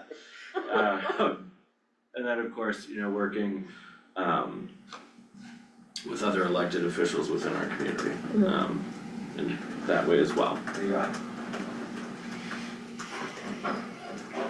So in revenues,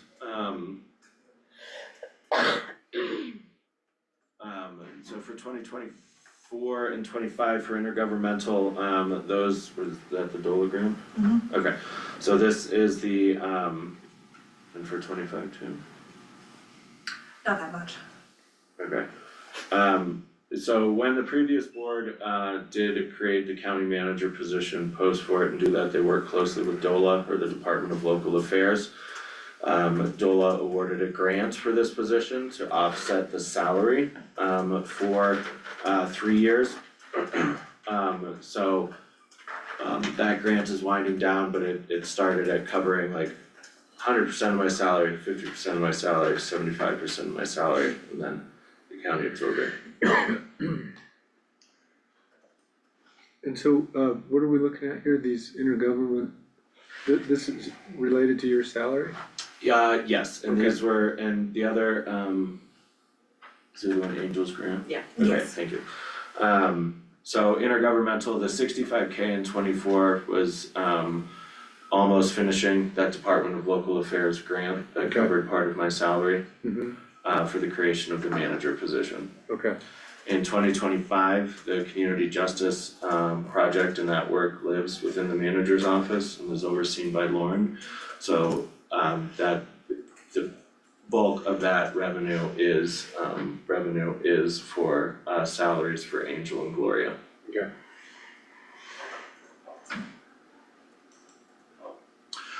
Alright, you will see, over time, how the county manager's budget, has changed. Numbers always tell a story, and the story, if you're looking at 2024, wow, your budget was huge. Indeed, it was. A large part of that, was at personnel, before the creation of the, operations department, there was an executive assistant that lived within my budget, plus the deputy, plus community justice. That other expenses was part of the manager's contingency budget, so as we talked about briefly yesterday, built into the commissioner's budget and then built into my budget are contingencies. So you'll see for 2025, my contingency is for $75,000. So if there are things that department directors need that are within the approval limits for me to approve, I can use my contingency.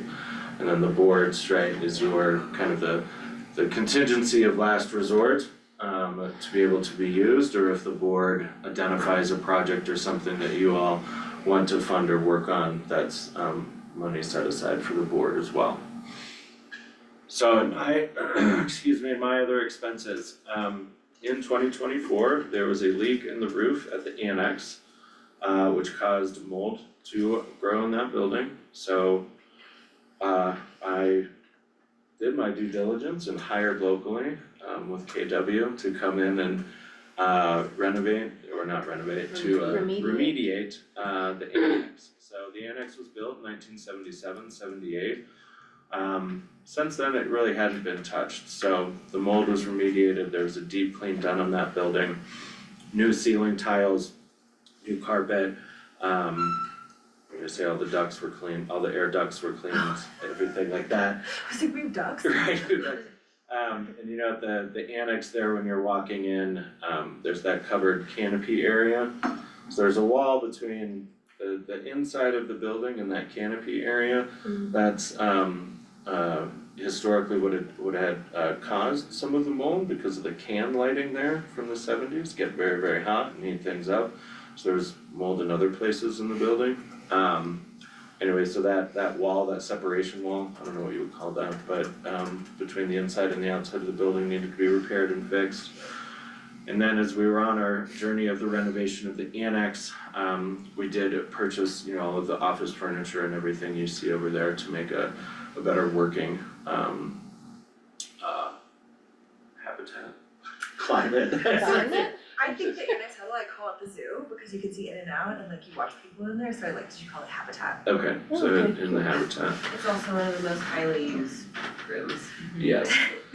Prior to the renovation of the annex, the only conference room that was accessible to staff was this room. So now we have 2 conference rooms. We have the annex huddle, the annex habitat, and then downstairs by Ann's office, there's another conference room, which are available to everyone, even, external folks if they need a room to meet, but they are heavily used. That's downstairs here. Yeah. The annex doesn't have it downstairs, does it? Correct, yeah, it's just one floor. So when I'm seeing these huge differences in numbers, it was all the fixing that building. It was all fixing that building, the cost of the for the furniture for that building, for all of the cubes and everything in there. So full in renovation costs. There were a couple other, I think, smaller items in there where it did allow department directors to use part of the contingency, even like 5K or less, like little buckets, but I think there were only like 3 of those. One of those was for something for the the library, part of the 3M film for the library came out of my contingency in that. You're like, wow, that's a huge number, what was your contingency? My original contingency was $100,000. And then through that, through working with KW and then the purchase of the furniture and then other things throughout that, ate up the contingency, so the board approved to add funding to my contingency to cover those costs of the remediation and then kind of renovation of the annex. Why would it have been in maintenance? Like, why 'Cause is it- it falling under yours? Yeah, cause it wasn't, it wasn't budgeted for in the maintenance budget.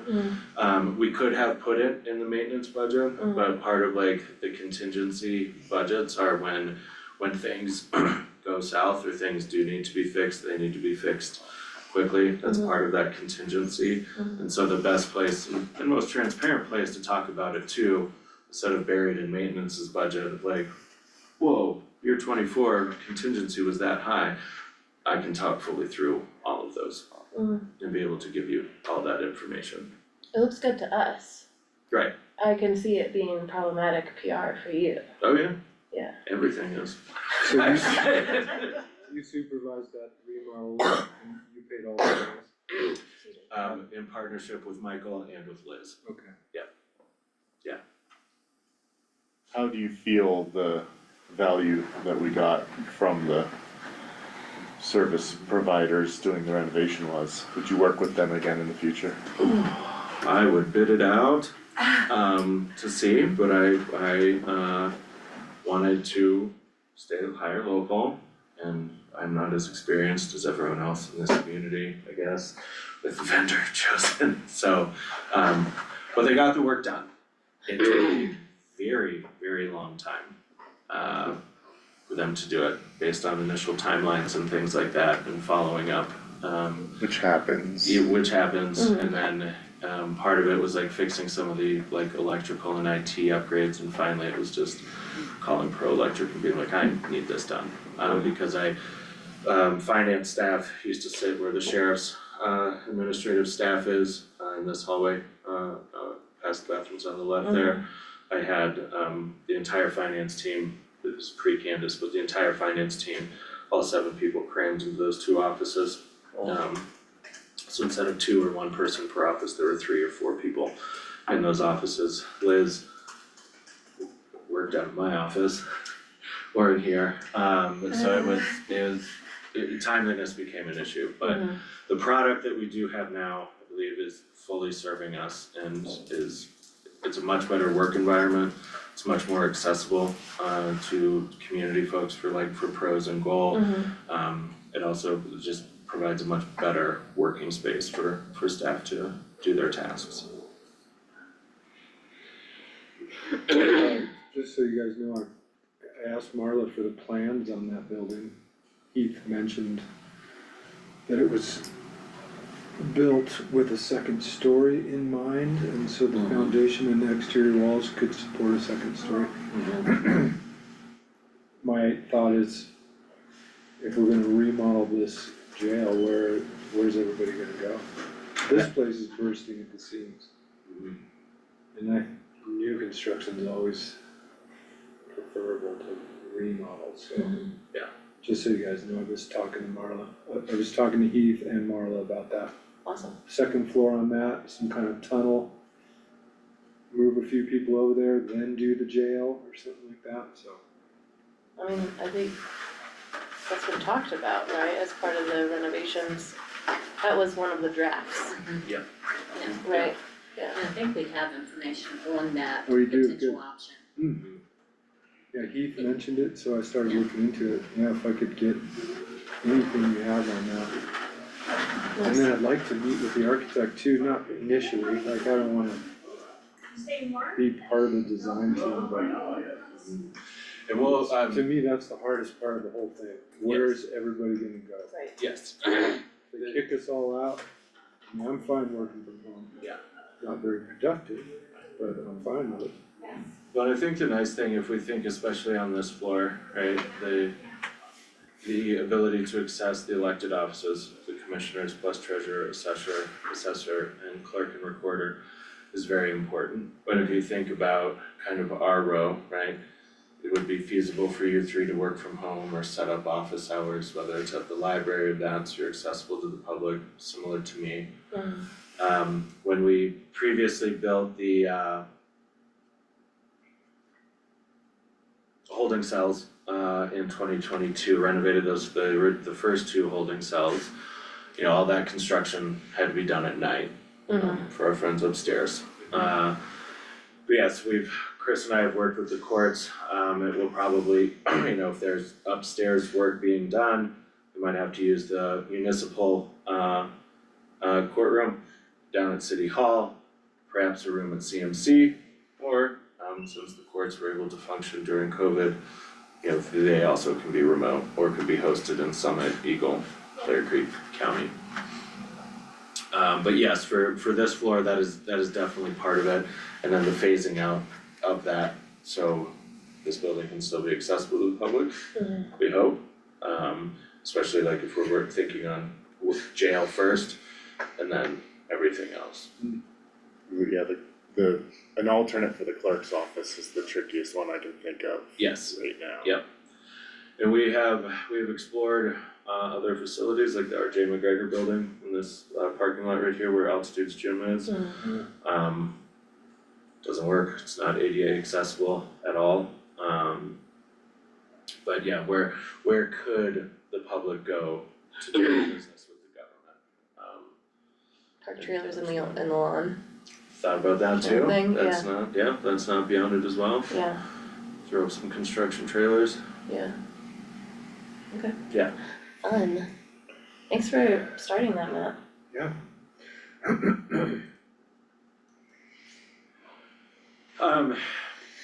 Part of my goals, right, effectively onboarding our new commissioners.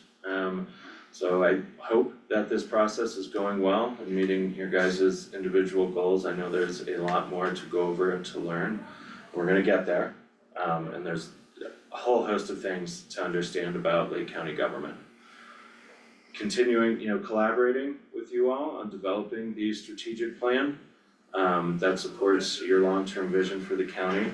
We talked about that with the One Community project. It is, you know, a great opportunity for you guys to hear like really robust feedback from the community on what that does look like, and it may help inform also your strategic vision for this community and for the county moving forward. And continuing with our ongoing community engagement, we have worked really hard on, you know, like I said, like language access to Lake County, right, for certain, you know, through all departments, right, some departments, we know human services and public health, right, like if you're going to those departments, you're generally in need of something, so working on translating all materials for folks for that, so they understand services and programs available. The library, we have a bilingual coordinator, really working with the Spanish speaking community on engagement with the library, cause culturally it's very different. Like libraries in Mexico are like academic institutions, they're not kind of like this American institution of a cultural resource, a hub for learning, free education, programming, that kind of stuff. So we've been very successful, I would argue, there. And then, you know, working on being responsive, continuing to be responsive to the community, for being as transparent as possible on what Lake County government does, how we do it, why we do it, where does it come from, all of that. Foster ongoing community engagement, enhancing, and a thought about enhancing that for us, do we have access to language classes? Yes, Like To what classes? language? Oh, language class. in fact, CMC is offering, is it an intro or is it intermediary? Conversational. You have to have a little bit of basis in it. Yeah, but they're offering a conversational Spanish class this year that I'm fully encouraging staff to to attend and do that. We do have a learning and development fund in the HR budget. So that is also available, of course, to the commissioners. So for any language classes you guys wanna take, other certificates you wanna work on, things like that, that is available to the commissioners as well. Is that through the public library website or? No, so through CMC is the language class. Okay. It'll be like an in-person class.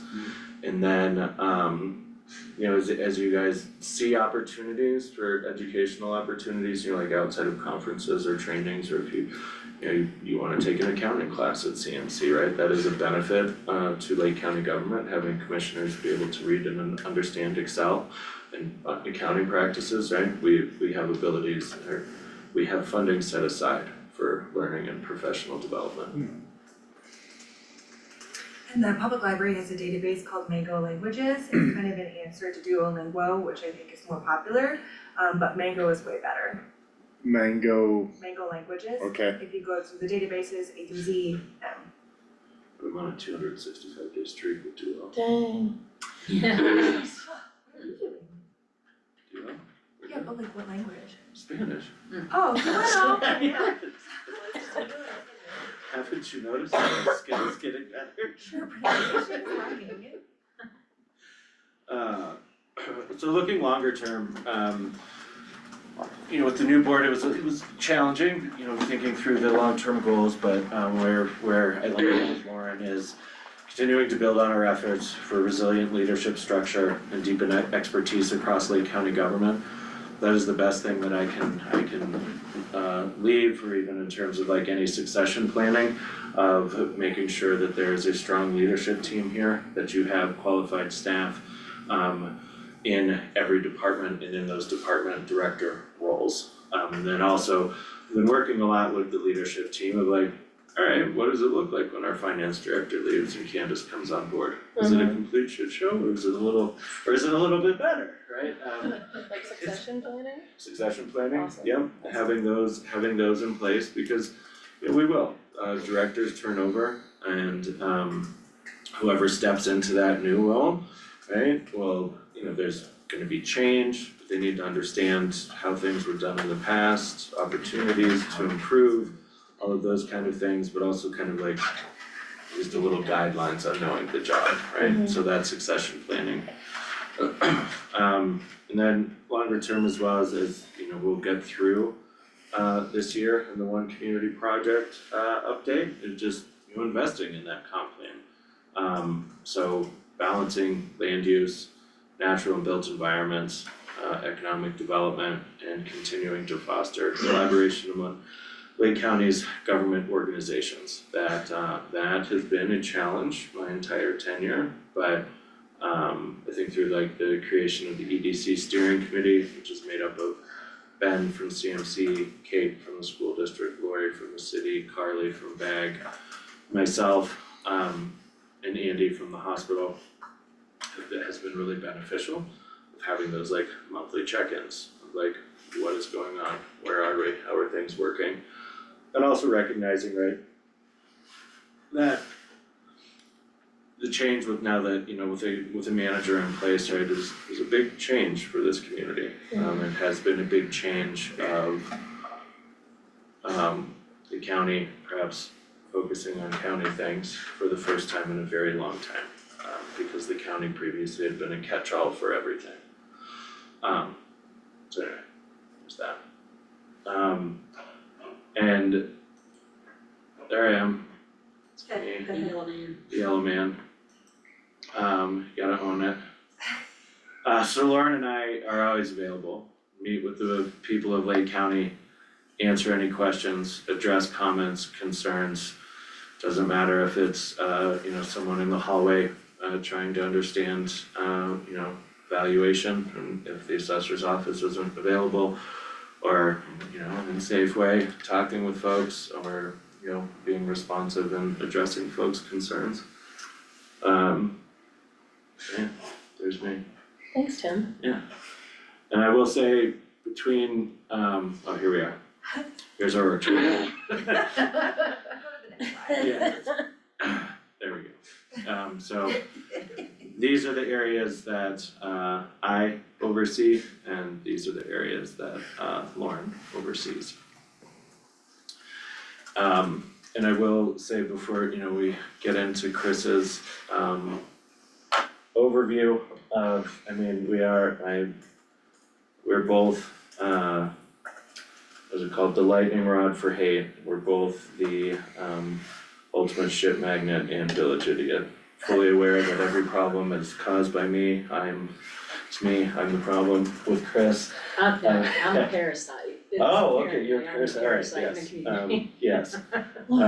yes. But we do, I just wanna be transparent, like I understand that, and that's not something that's just this community. It is just kind of like this profession in general and talking with other managers across the state, right? It's kind of, and attorneys across the state. It's a little more magnified in a small town, but I am self-aware, or well, not self-aware that I cause those problems. I am aware of what my role is perceived as. Small but very vocal Yeah, group, believe, so. That's interesting that the negative perception of your roles is something that's common statewide.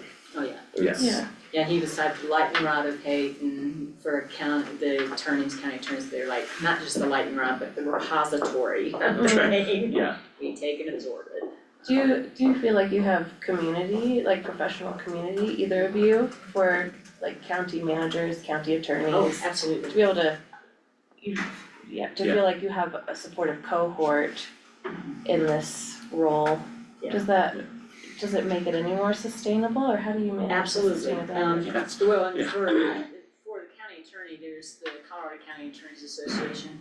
And it is a restricted listserv, essentially that it is, and so you're not allowed to essentially share information in or out of that with outside third parties, because some of what we talk about may be subject to attorney-client privilege. We don't go into details specific to an individual matter or whatever, Yeah. but it is an invaluable resource for our office because we don't have a lot of depth of resources, and there are a lot, like for the last 2 nights I've been researching a lot of immigration code and ordinances and that kind of stuff too, in terms of reacting to things that come from either the federal or state government as well. So the great thing about it is, having access to the county attorneys from all over the state, some of whom have been in their positions for 20+ years, type of thing, is invaluable. Because that gives us a quick and ready resource. If I don't have 3 or 4 hours to do legal research on a specific question that comes up, I can go out to that listserv and say, here's the question, grateful for whatever you can share, and they always do.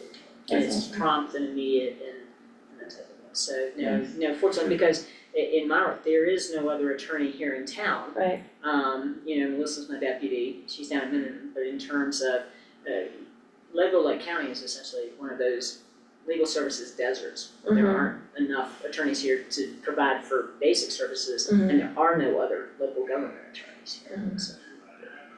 And I have a similar listserv that Lauren and I are on for managers, and it is a wonderful resource of asking questions, getting guidance from folks who have been doing this for a long time.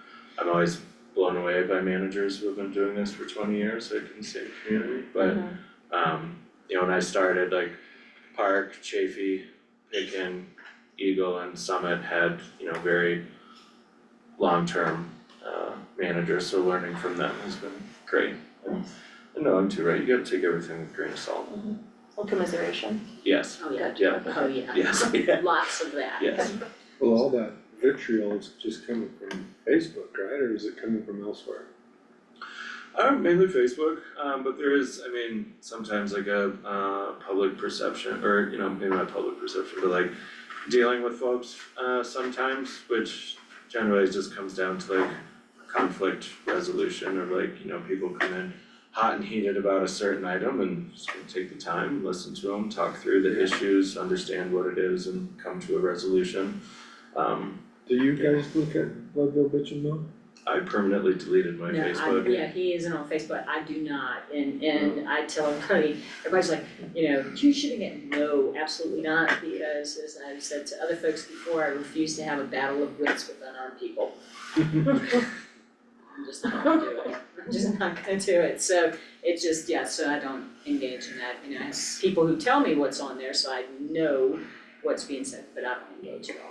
It's I not worth told my the time wife and not energy. to tell me about it, Yeah, it's not worth the unless time it's and energy. really bad, but I don't look at it. And it's also not productive in most instances when you try to engage, unless you're aligned with what is being said. Mhm. They will shift from one of you being the target to eviscerating anybody who is trying to provide a different perspective or opinion.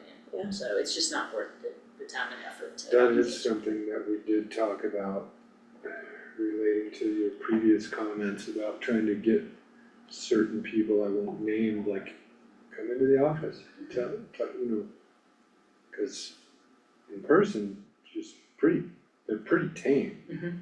It's just on that computer, they're pretty It's like Jekyll and Hyde. harsh, Yes. yeah. Absolutely. But I think, what gets lost sometimes in the actual back and forth is that everybody does want what's best for this community at heart, it's just how we're going about it. We might disagree on, and it needs to kind of be reestablished, that it's okay to disagree, especially if we all want the same things, and I really strive to, hopefully get that out to the community in some way, any way that I can. I don't know if Facebook's the best way to do it, but I'd love to meet face to face with anybody who has those kinds of concerns, cause I believe that, even the bitch and moan crowd, everybody deserves a voice and deserves to be heard.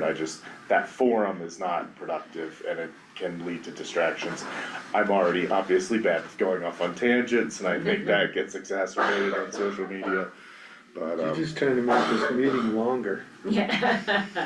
I Well, just this like you next guys section, so though- much, I wanna spend all day in here, and I know those seats are so comfortable that, This next section will be quick though, because we did have the opportunity to meet, to kind of catch it, so give you a little bit of background in terms of the county attorney's office. So my hope is that this will be quick off the Okay. for also to come back here. Just take a break.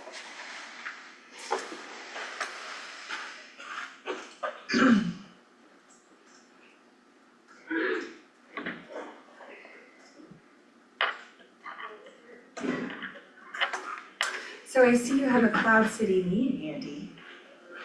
huh? So you have a Cloud City mead on your computer? Yes, I am waiting for them to bring back the purple Johns. You need Slaymaker mead. So Slaymaker mead is the competitor. Are you familiar with it? No, I am not. You'll have to you'll have to Slaymaker mead educate is the someone. mead you need.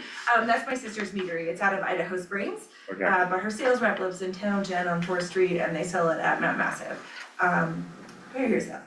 It is 14 to 18% alcohol content. Right. Whoa. those are, not my favorite, but I'm willing to give anything a try in the appropriate venue at the right At home. times, at home, yes. The best one that they make, in my opinion, is the electric raspberry, and it's on tap at the Famous. Okay, duly noted. Yeah. I'm a little bit of a wimp when it comes to some of those higher ABVs, but I'm not the biggest beer drinker. I don't, overcrafted micro sludge seems to have permeated our society in the Yeah. last, 15 years or so, and it's just like, so when these things started popping up, I was like, oh, that actually tastes good. So I'm not a super aficionado of mead. I really like beer. And it was funny because I gave a friend a bottle of mead as a gift because my sister gives me cases, and I'm like, oh, thank you for another one. And I gave it to him and he tried it. He's like, huh, this is why they started brewing beer. That's how I feel about mead. It's too sweet. It's too sweet, yeah. They make a Pilsner mead, so it's like pretending to be a beer, and that's really good, but I think it just really depends on Yeah. the honey that made it and what the bee used to create the honey, like all of this impacts the flavor, and I'm like, what? That makes sense. And there's a meadery here in town. Like That's why I was Tenderfoot. judging Oh, him, Yeah. he okay. doesn't have my sister's sticker. The lower alcohol content ones are dry and less sweet. Oh, is that right? Yeah. But they're all made out of beef, out of honey? So honey is the fermenting agent in it. Oh, okay. But they come in all sorts of different flavors, different alcohol contents, that's really wild. Honey's healthy. Is it a healthy He drink? has a secret. Yes, it is a health drink, we'll start adding it to your smoothie. Yeah, At home. yes. Oh, Alright, so Chris, super yeah. quick, we're gonna zip through the county attorney's part of this, cause it's pretty somewhat straightforward. As Tim mentioned, the county attorney is the chief legal officer, county statutorily appointed by the board, pursuant to code. The internal county attorney's office was created by the Board of County Commissioners effective January 1, 2023. Prior to that date, the county attorney was a contract position, where local private practice attorneys were providing services to the county. They didn't necessarily have substantive experience in local government law, and there was not as much consistency because in that type of a model, the county was just one of that law firm's or that attorney's clients. So you kind of had to compete for attention, if you will, amongst other clients who might have more pressing matters. I started providing legal services to Lake County in 2016 as outside specialty counsel in relation to human resources, employment relation matters, because that's one of my core substantive experience areas.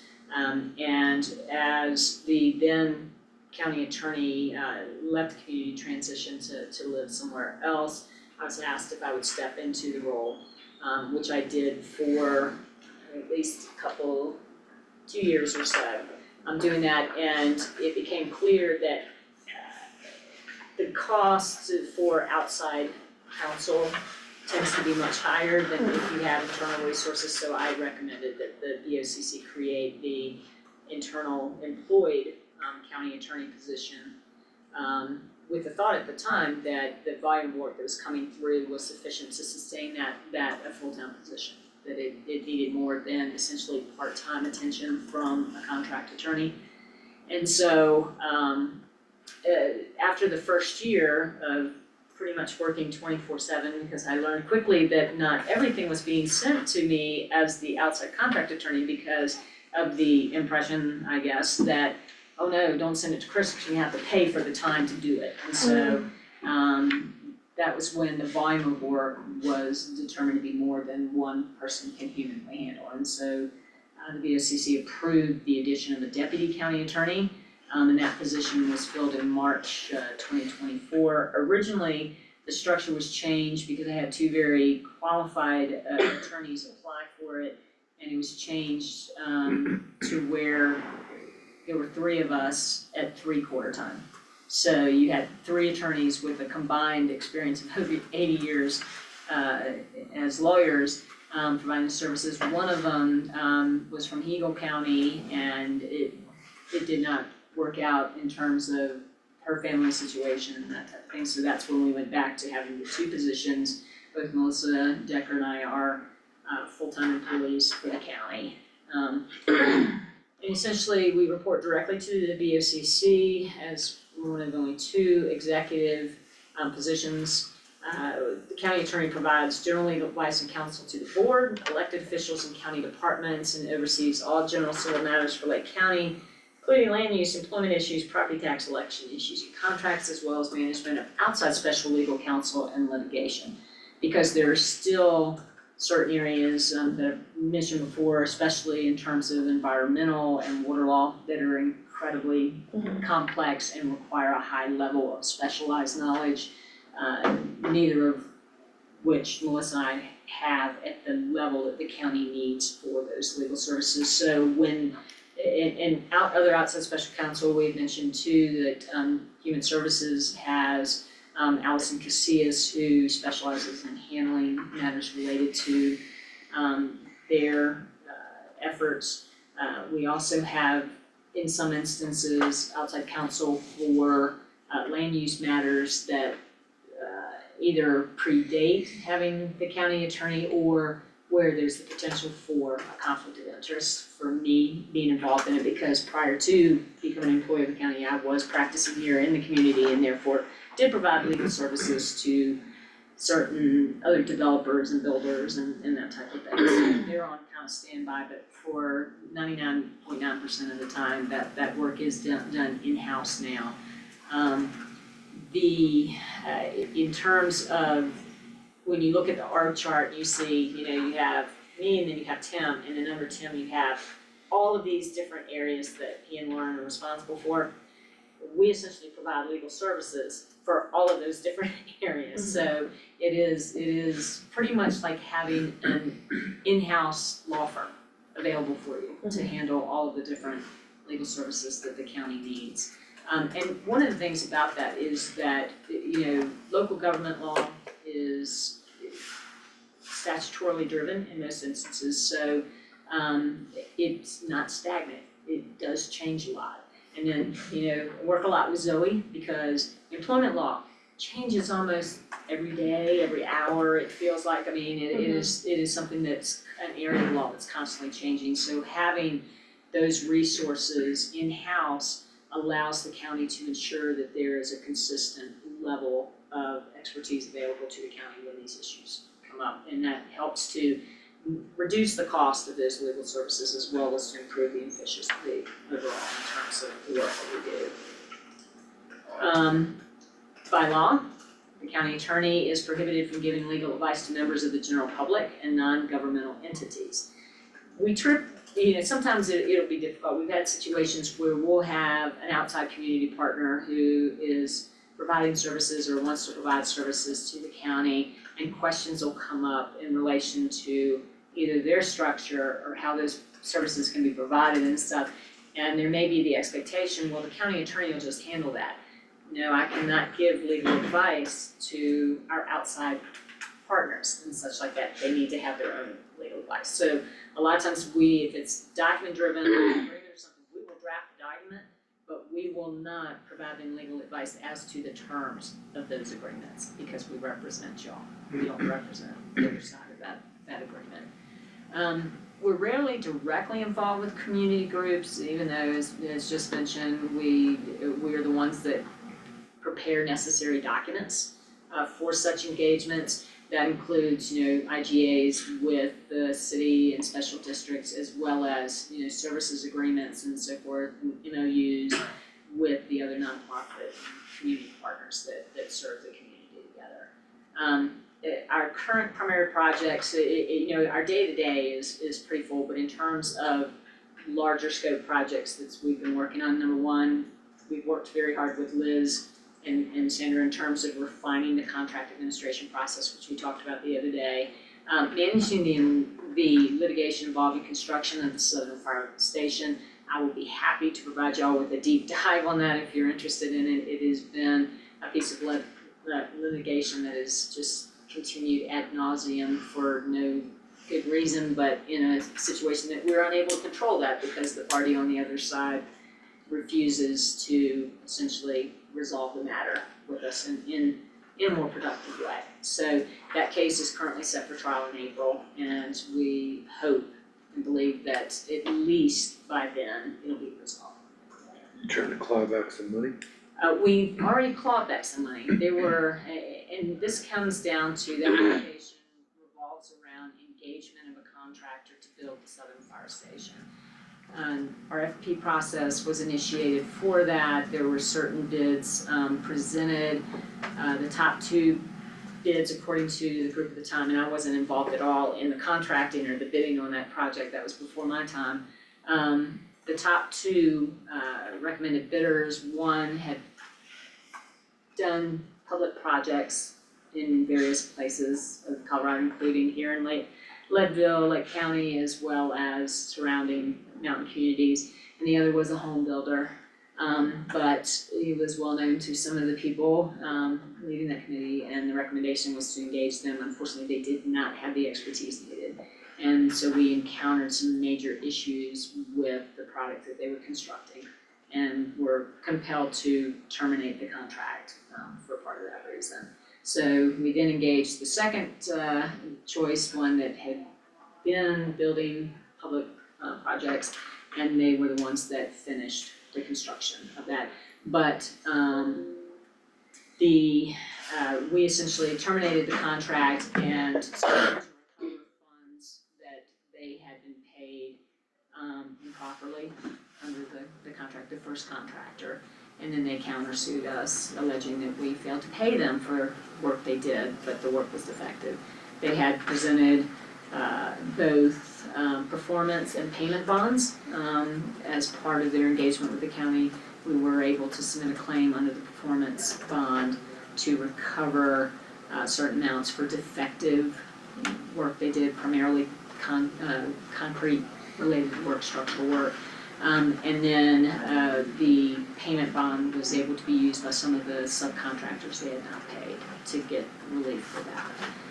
But they have refused, despite a ton of evidence showing the basis for our claims and stuff, they've refused to resolve the matter. We've been through mediation, we've done everything we can to resolve it otherwise, and we were on the eve almost of trial in the matter when they, the bonding company, Liberty Mutual, filed a claim against the contractor to recover amounts they had paid on the bond for our project as well as another project. And then the contractor's attorney filed, that's filed in Arapahoe County, filed with the Supreme Court requesting that our two cases be consolidated because of multi-district litigation, as they asserted, pertaining to the same issues, if you will. We successfully defended that motion and it was denied. And so now we're back into the two pending claims, and the contractor's attorneys are trying to implead us into the case with the bonding company, essentially asserting that the bonding company improperly paid us and that we made up frivolous claims to get them to pay us. So it's just, like I said, this thing's been going on, the litigation's been going on for 3 years now. So it's just one that just will not go away. So anyway, that just continues to be one of the major projects that we're working for. We do have outside counsel engaged that's handling the litigation defense on those. Simply put, a lot of stuff that comes in, there are county attorney's offices across the state that have litigation departments and such.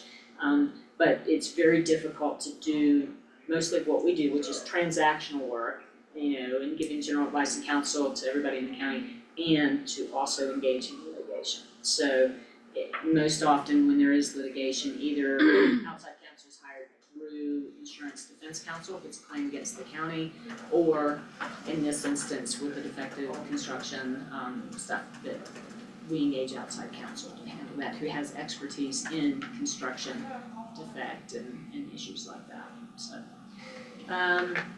we mentioned the other day too, one of the big projects we're working toward is development of a standard document retention policy, and also planning for leadership succession, because that's something that has been very difficult for me in my role as the county attorney. Is the county's always had, outside of attorneys doing this, but didn't have any of their files, their folders. When the last county attorney left, it was this big vacuum. Nothing was left behind, no information or anything. So that was very difficult for me, and I want to make sure that whoever comes in after me is not left in that same situation. So, planning for leadership succession, bringing in a deputy who has some experience, has the ability to learn, more about local government and stuff, with the hope that if I do end up leaving the county, well, I will, because I aspire to retire before I die. So, having somebody that might be able to step in behind me with some experience, some organizational history, institutional knowledge, and type like that, I think is very important, not just for my office, but all of our departments. Chris, is there a way you can consolidate all the records and have a streamlined Cora program, like maybe with AI or something like that? Well, and as I say, I know we're looking at, there's all sorts of obstacles with doing that, and part of it is the age of some of our documents and the way they've been stored and retained in the past and all. But also, part of that issue is that some record retention aspects are statutorily mandated. So like with DHS and stuff, you know, like the public health, there are certain records that the state tells them how they have to maintain those. And criminal justice records are different too. So, but trying to have a combined structure, if you will, so that everybody's literally on the same page as to how their records are retained and that we are complying with the statutes that we have to, as well as having, my goal would be to have, you know, a situation where core requests are much easier to do than they are now, because we don't have to go to a half a dozen different departments to try to find records responsive to it. Expenses, the first year budgeted, one of the things you'll see too, similar, not as big as Tim's, but a big drop down from the very first, 2024 was the first, you know, first year after the position was created, in which we had some information to go on as to what those costs might be. And I'm not sure with the 2024 budget, with personnel, I guess that was because we started out with the 3 different positions, and then now we're down to the 2. And also the professional services, those are for our outside legal counsel, and they're not just the ones that are engaged directly through the county attorney's office, but also that would take into consideration our outside specialty counsel, as well as, you know, if we end up having to engage for litigation or something like that. The training part, that was a typo, that was supposed to be $2,500, but somehow it ended up getting put in at $25,000. So that's why you see that normalized for this year's budget. And also just minimal, we, as I think someone mentioned earlier, we kind of pilfer from supplies elsewhere when we need them. We don't have a lot of specialized supplies that we need in the county attorney's office, so our expenses there are minimal. But otherwise, this shows the projected out through 2028 in terms of our expenses. Chris, why do you expect so much less professional Well, services? Because one of the decisions that was made in the budget cycle this past year was, instead of having everything go into the county attorney's budget for professional services, there are some departments that have their own specialized services, and Okay. you know, the idea is, instead of having other departments who have outside counsel and saying, hey, we've got this big chunk of money and we can get these people from outside and just use them whenever we want without any control here, is to make sure that it's part of their budgets, so that they know that they have a certain cap or limit, or that they have to manage those services in terms of how much they use them. All legal services are engaged through my office, but in terms of the budget aspects, they aren't all managed through my Got it, office. okay. So that's why the big difference there. Neat. And also the reflection of, as we grow in our expertise, we're hoping to do more of this work in-house. Right, So right. that helps reduce the cost as well.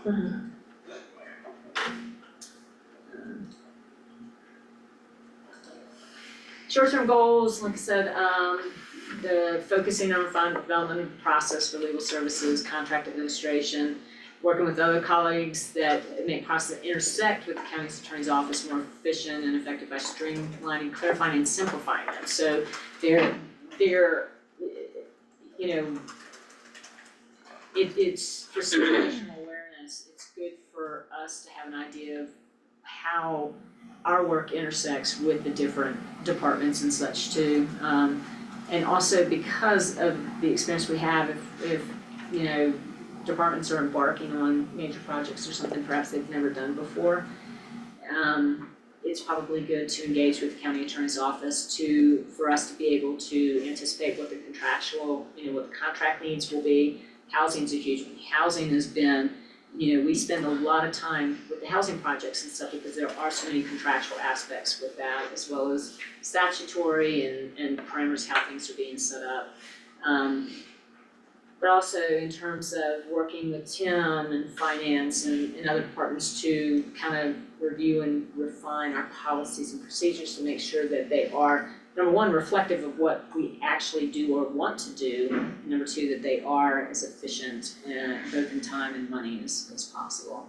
And also, you know, outreach, you know, to make sure that folks know that we're a available resource for them. And fortunately, you know, I think we do have a good relationship and rapport with the different department heads and stuff. And so they do not hesitate to kind of contact us in those instances if they have questions, because I'm also a big proponent of being proactive.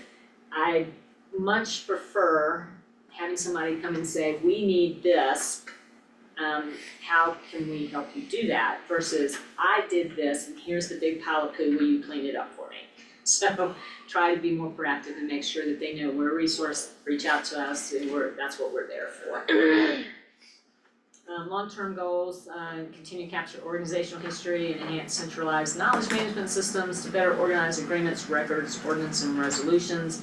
Clerk and Recorder's Office recently had maintenance deliver 3 overflowing file cabinets with information that they thought were better managed by the county attorney's office. And it is just a lot of old stuff that we have not had the capacity to go through yet, but at least we know it's there if we need to research, you know, why something happened, you know, 20, 30, 40 years ago. We might have something in there about it. Brittle parchment. Yeah, well, not that level, but a lot of handwritten documents. Yeah. And I will just tell you that most lawyers do not have good handwriting. So some of them you need a decoder ring to figure out, okay, what does that acronym, what were they really trying to say? And then also, as mentioned, with the uniform records retention policy to help with that. And this is, you know, one of the questions when we put this together, they said, what is it you wish the commissioners in the community knew about the county attorney's office? And number one, the primary role is to review stuff and provide counsel that helps you, other elected officials, department heads, agencies, and, you know, agency constituents navigate around potential pitfalls in their operations in order to protect county assets and limit liability. Limit liability is a huge one, you know, and you know, as Tim had more of his slides, you know, since we have come on board, we have, you know, been able to effectively eliminate most of things that rose to the level of litigation in the county's operations in the past. The other thing too is we're not decision makers, we're advisors. And there will, I won't say there may, there will come times when I will give you legal advice that you don't wanna hear. That you might not, it might not be consistent with what you wanna do or believe is the best course of action. That's okay, because again, it's legal advice and counsel. It's up to you whether you accept that advice and whatever the recommended course is. One thing I'll tell you is if I give you legal advice and say, you do what you are thinking of doing, you're gonna create this risk of liability to the county and for potentially yourself individually, you know, and you say, that's okay, I'm gonna do it anyway. You will do it with me kicking and screaming wrapped around your ankles to try to help avoid, you know, creating a liability risk for the county. But at the end of the day, it is your decision to make, not us. That's part of it. I will tell you, let you know when you're gonna jump off a cliff. I will do it on record and I will do it in a documented fashion. Yes. For my own, you know, career protection and things like that. But if the board chooses to jump off a cliff, but I'll let you know. We'll let go I'll let right you know. before you jump, cause we're not jumping off with you, and I will also say, you know, that if, and I don't anticipate this will ever be the situation, but if you were to ever ask about doing something and I say it is illegal and I recommend you are not gonna do it, and you do it anyway, it will be fully documented because I don't look that great in orange and I don't wear an orange jumpsuit for anybody, so I'm not gonna go there with you, so if you see some of that stuff coming up in, you know, don't be upset with us if we end up documenting stuff, because that's also what happens too, is people will come back and ask us, why did you let that happen? This is what we tried to do. Do you have any examples of that? Yes, but Yeah. I will be happy to From So talk about the private. other communities. When well, and also other communities here Yeah. as well. Yeah, okay. when Randy from DOLA comes, she'll have some ethical anecdotes for you, or examples from other communities of like, Yeah, examples definitely help for the Yes. layman. Yes, Yeah. yeah, that helps kind of paint the picture of the house of who you wanna avoid. Yeah, great. Right, that's me. Zoe, sorry, took a little bit here. Oh, our org chart, like I said, two of us. Whoa, that was enough time. No, I'm kidding, I'm kidding. Really? You wanna Thanks. sit here, or do you wanna just have the you clicker? wanna sit I up here? Or, Yeah, you no, can oh, go I was over just saying, that's right, you can, and you can take the clicker to go through your slideshow. Yeah.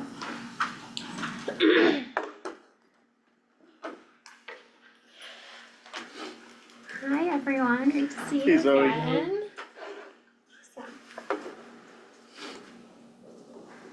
Okay, just to give you a little bit of history about the Human Resources Department, it was first established here at Lake County in 2021. Before that, a lot of the responsibilities were distributed to a ton of different departments, including finance. The clerk and recorder did some of that as well as the BOCC and a lot of you guys too. So since then, we've seen a lot of turnover. We've had 3 different managers and 3 different specialists between 2020, 2021 and 2023. But now I'm very confident we have a really stable team, so we can get some momentum on our projects. Because there's been a lot of turnover and it's so new, a lot of our focus has been on, establishing best practices, consistency, creating these policies, and like really creating a direction that we wanna see implement here at Lake County, so. But we've still made a ton of progress, which is really exciting. We've started semi-annual employee reviews that we do, twice a year, so we have one going on right now and we have one in August as well. We've also updated our benefits to just be more supportive of our staff and be a more competitive employer, and that way by offering caregiver leave, making short-term disability more accessible, and then offering an additional health plan, which has been really great. And then we're also, we've also really reevaluated our compensation strategy in the last few years. Before we were really lagging in the market, and now we're finally caught up and being competitive when we look at other organizations here in Lake County, so really great things and looking at being a preferred employer here, so super exciting. So what does HR do? I feel like sometimes people don't really know. But what we do is we support employees through their entire life cycle with Lake County. So that's from the time that they apply all the way to their very last day. We're there with them. And then we also just support senior leadership and strategic business decisions and how it relates to personnel. So we do both of these functions through these key functions here. So talent acquisition, our recruiting, employee development and training, performance management, employee relations and engagement, comp and benefits, compliance and legal affairs, diversity, equity and inclusion, health, safety, and well-being. So again, touching on all aspects of our employees' life within Lake County. I know we kind of talked about this before, but our workforce is made up of 165 full-time employees and 30 part-time employees. Seasonally, we do hire an additional 45 for goal in the summer, and we bring on 15 high school interns every year, and then we have varying amounts of recreation staff, so pretty large employee base, right?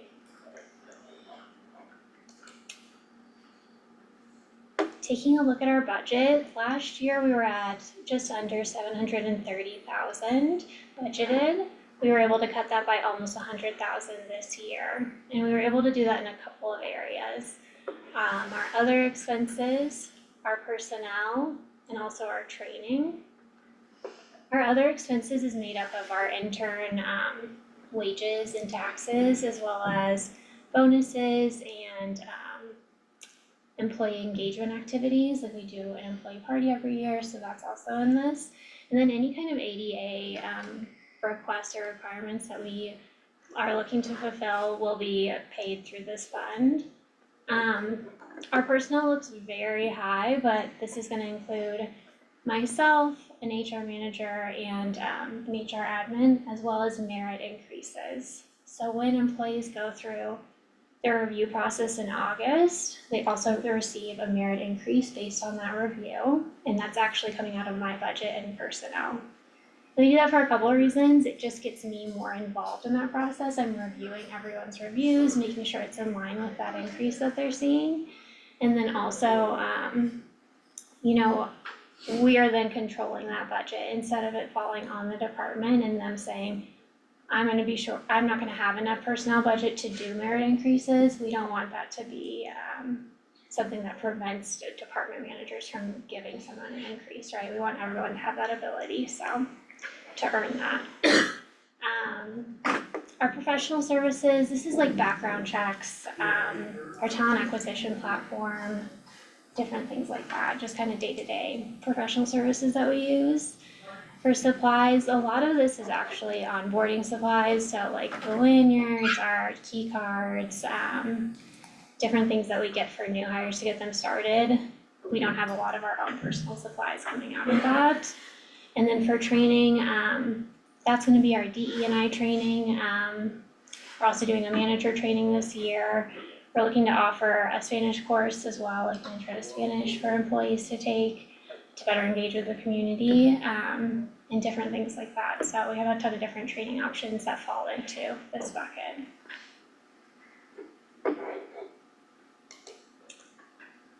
So like I said, we have a human resources director, that's me. I kind of do all of the higher level stuff, including benefits, the personnel budget I'm heavily involved in, employee relations, things like that. Our human resources manager, they're really more boots on the ground. They're really involved in different departments' operations and as well as recruiting and onboarding. And then an administrative assistant, and they're really just supporting me and the manager, and then helping employees with different questions they might have, as well as just communication about different things we have going on, so.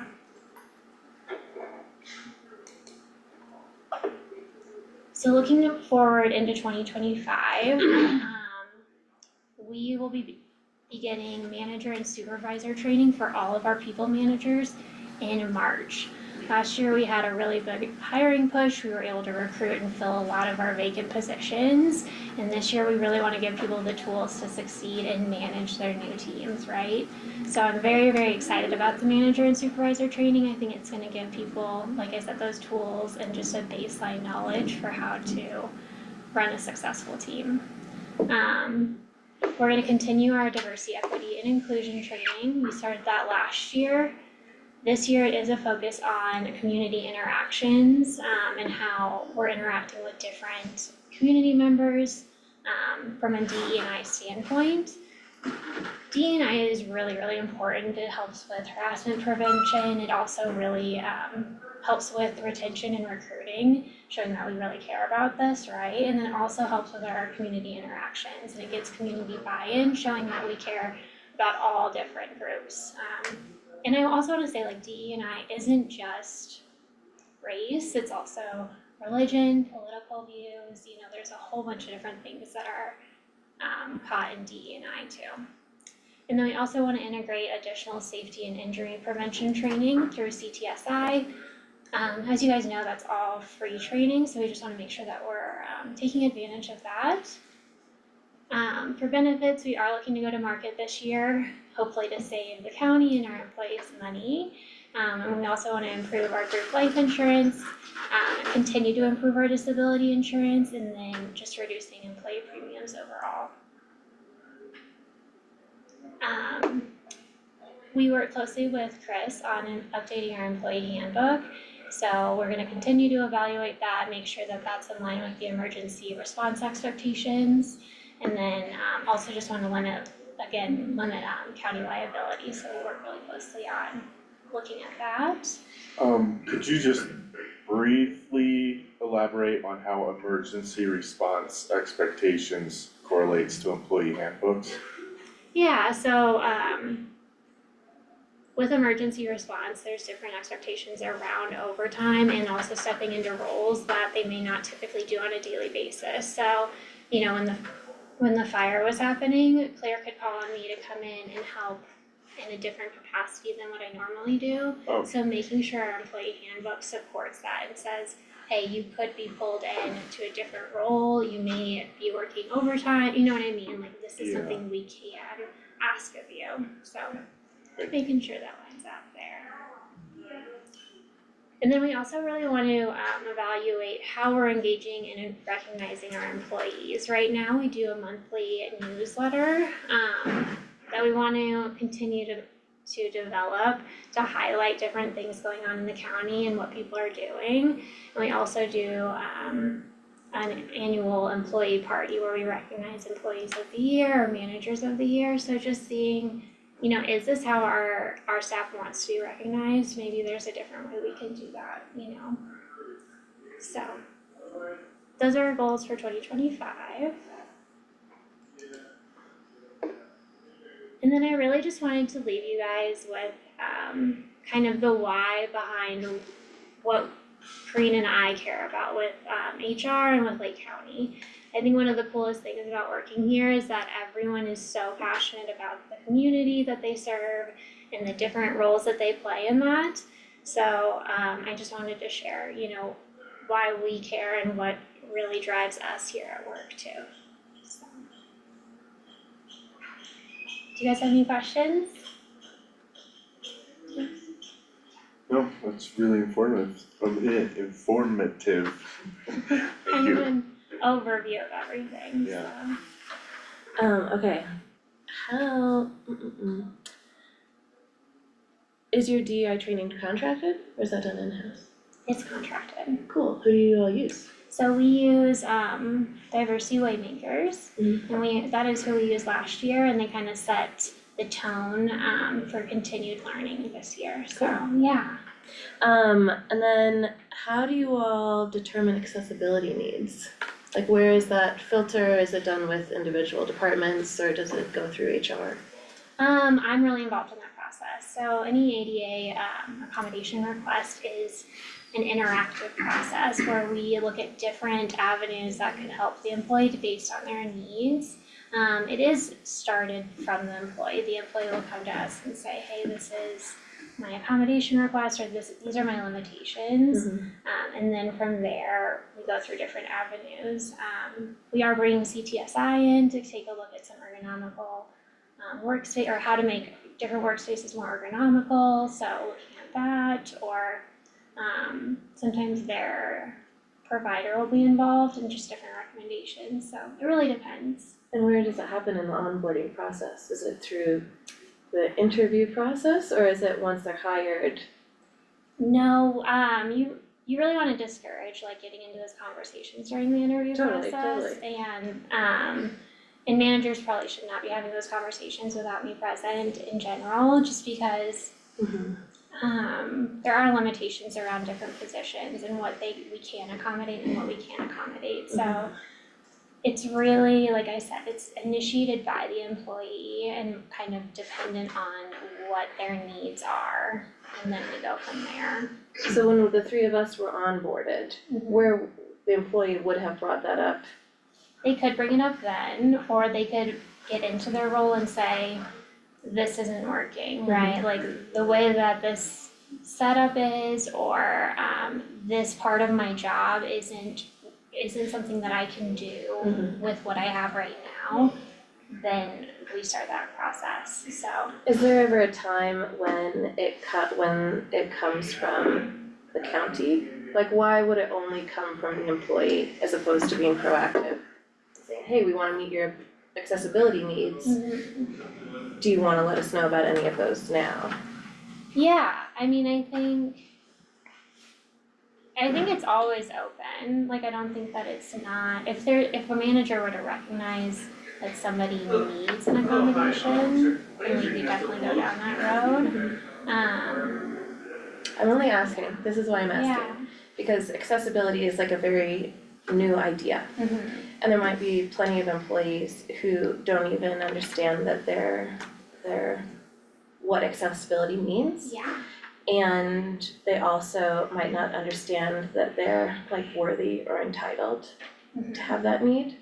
So when it only comes from the employee, that makes me wonder, like, well, how many people understand what their accessibility needs might be and what they're allowed to ask for with their employer. So that's why I was wondering if it ever comes from us to say, hey, this is something we accommodate, we wanna make sure you know you can reach out to us.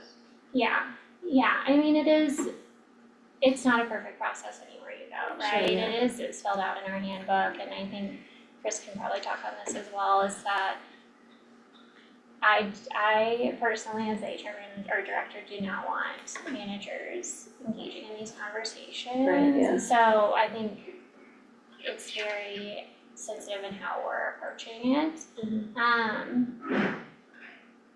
But I agree, I think that Like an just within the example, I'll give you an country, example.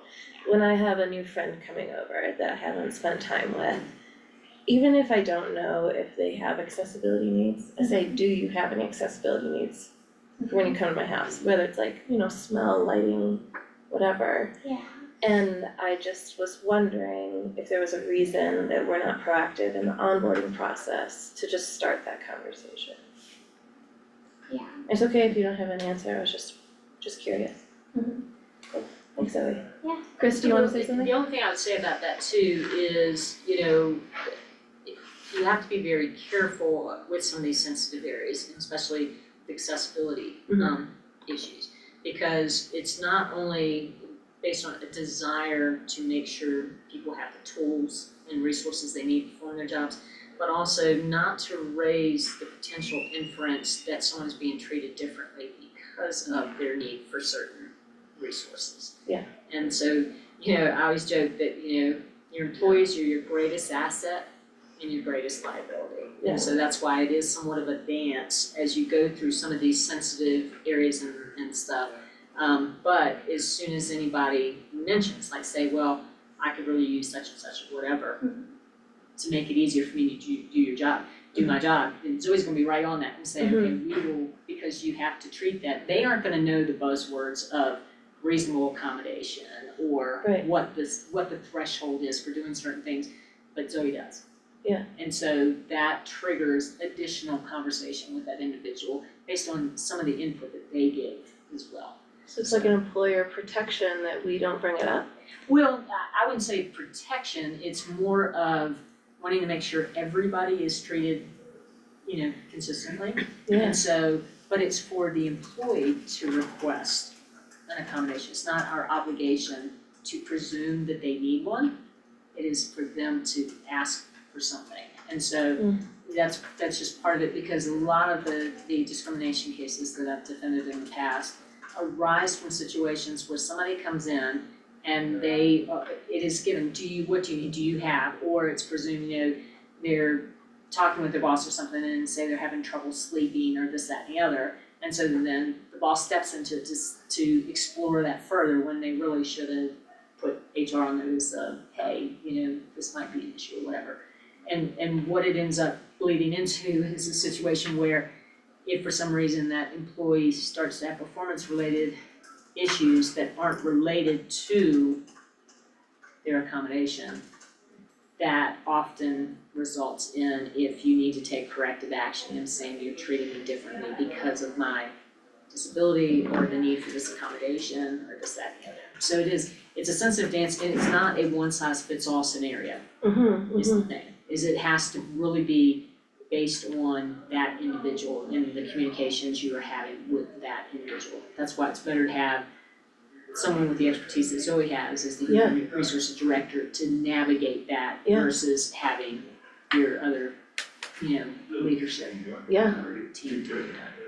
I fully get that, I don't wanna do y'all have other questions, cause I have more questions. I do not. We can certainly, if you want to explore that, we can certainly sit down and talk more through that, because if you have ideas of different ways that you would like us to consider approaching those issues, we can certainly have that conversation. Okay. If you'd like. Yeah, I'd love to, just I think for me to understand better also where the equity is versus the legal aspect. Right. And of course, I understand that I'll need to go through HR, that's not the confusion is the treating everybody the same. And if you only know the buzzwords, but you do have an accessibility need, that doesn't feel equitable to me. Right. So that's what that's what I'd love to navigate further. Sure. Thank you. Okay, last question, sorry. Who writes the newsletter? Karina does. Nice, okay. And that's just a newsletter to the county, county staff, excuse me? Okay, Yeah, cool, yeah, so she does that every month and you'll get it in your email too, so. Can't wait. Thank you. Yeah. Do y'all have any other questions for Zoe? No, Okay. Alright, thank you, Zoe. thank you. Thank you. Yeah, we'll get together. I can't wait, thank you so much. Tim, is that the last? No. Oh, I'm so sorry, I thought she was the last one. got two more. It's it is up to you guys, Liz is ready. Yeah, so I can move through it pretty quick. Candace and I are both happy to be moving to the afternoon because I saw really good food in the annex that'll be being moved to Sixth Street Gym, so I wanna make sure everybody gets a chance. Yeah, For the lunch at noon. I am so sorry. I'm Is okay anybody with else if you, significant others coming?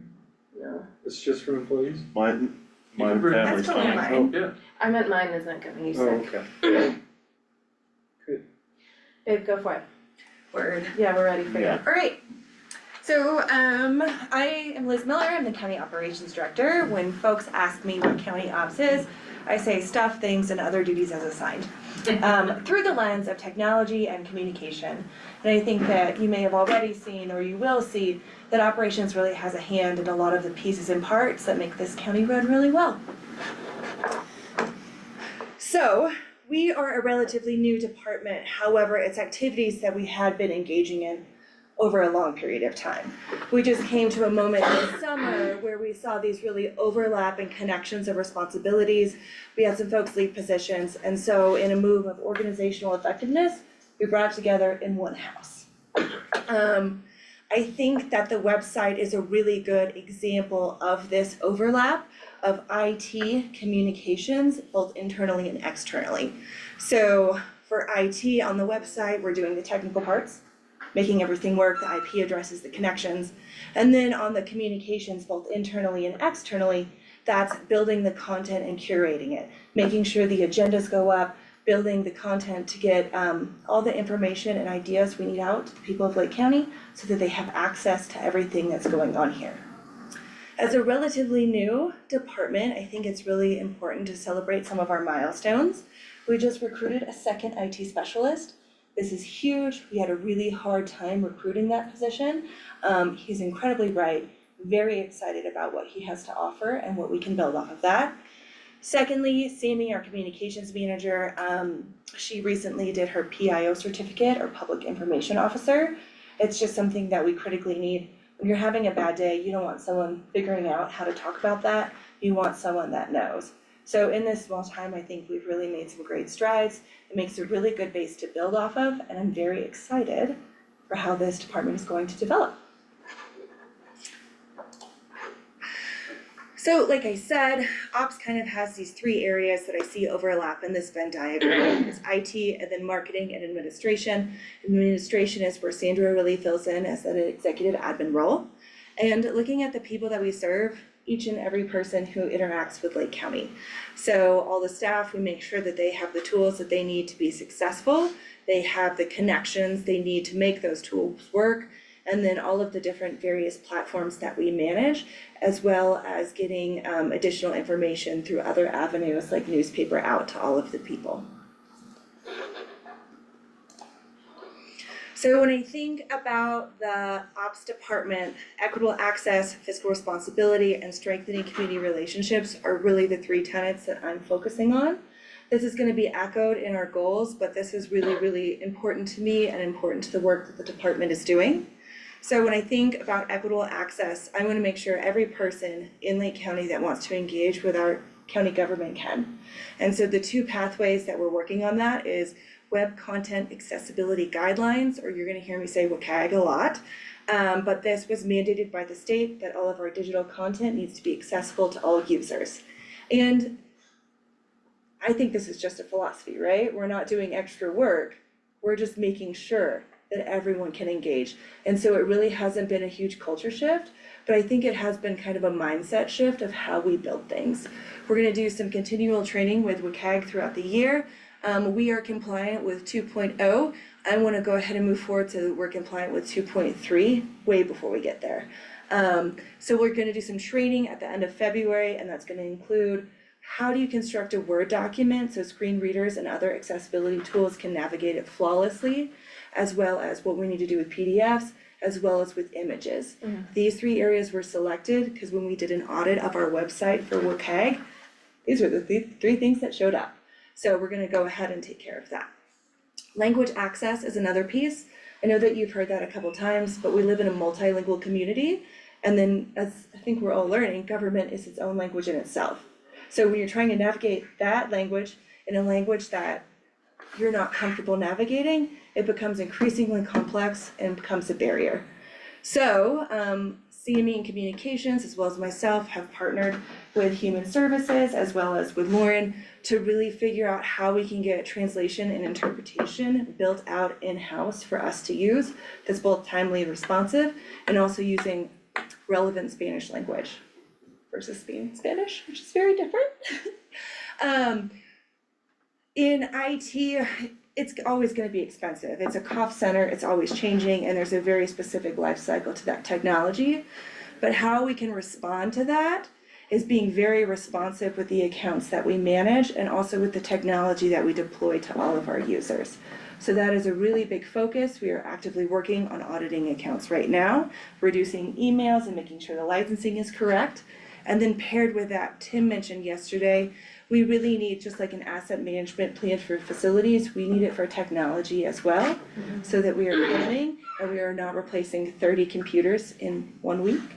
It's spaced out, but also for some of our bigger hardware, like our servers, make sure that they are ready to survive. We are almost completed with a major server upgrade project.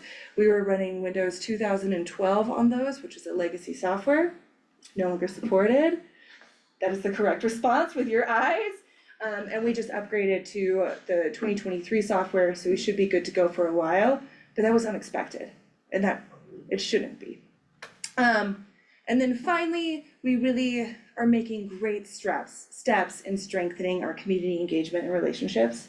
We are thinking of creative and innovative ways and not just pushing out on Facebook, but that's what I really want to move towards. That's what I want to build, and I want it to be a conversation that's continual instead of one-sided. An example of that is we have property tax letters going out, so we want to make sure that our community and all of our residents and people understand what that means, what it should look like from Lake County, and how to read it, in case there's any malicious or questionable stuff out there, just so we can really support people, educate, and advocate for what's going on. This is budget. So remember in 2024, Tim had a huge number, and then it went down? This is where it went. Got it.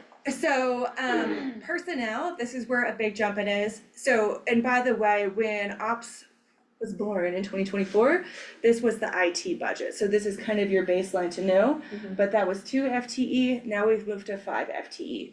So that's where you're seeing this number here. Professional service is a huge chunk of our budget. We really depend on some outside vendors, but you'll see in a second, one of our goals is to reduce those vendors. It's been really challenging to attract and retain the intellectual capital to build the history and institutional knowledge of how our IT is set up. Just like Zoe said, I think we have a very stable department. I think we have the opportunity for growth and development. And I am planning and plotting, so when our contract ends with Applied Tech, our managed service for IT, that we can stand on our own 2 feet with minimal support. Services, this line right here is mainly internet, which is very expensive to support for the whole county. We're doing a migration project now. Hopefully, I would say March will be complete and we'll have stronger connections. This is also cell phones, telephones, and any other of the communication devices that we're using. Supplies, that's gonna be both for IT and for marketing. So all of our super cool swag that we give out at parades is gonna come from that. But then buying all the cords, connections, and dongles that make everything work comes from that as well. Finally, training, this is super important to me. We need to develop our IT, we need to develop our communications, and we need to give them the resources for them to build what we need to know to be independent and to be better.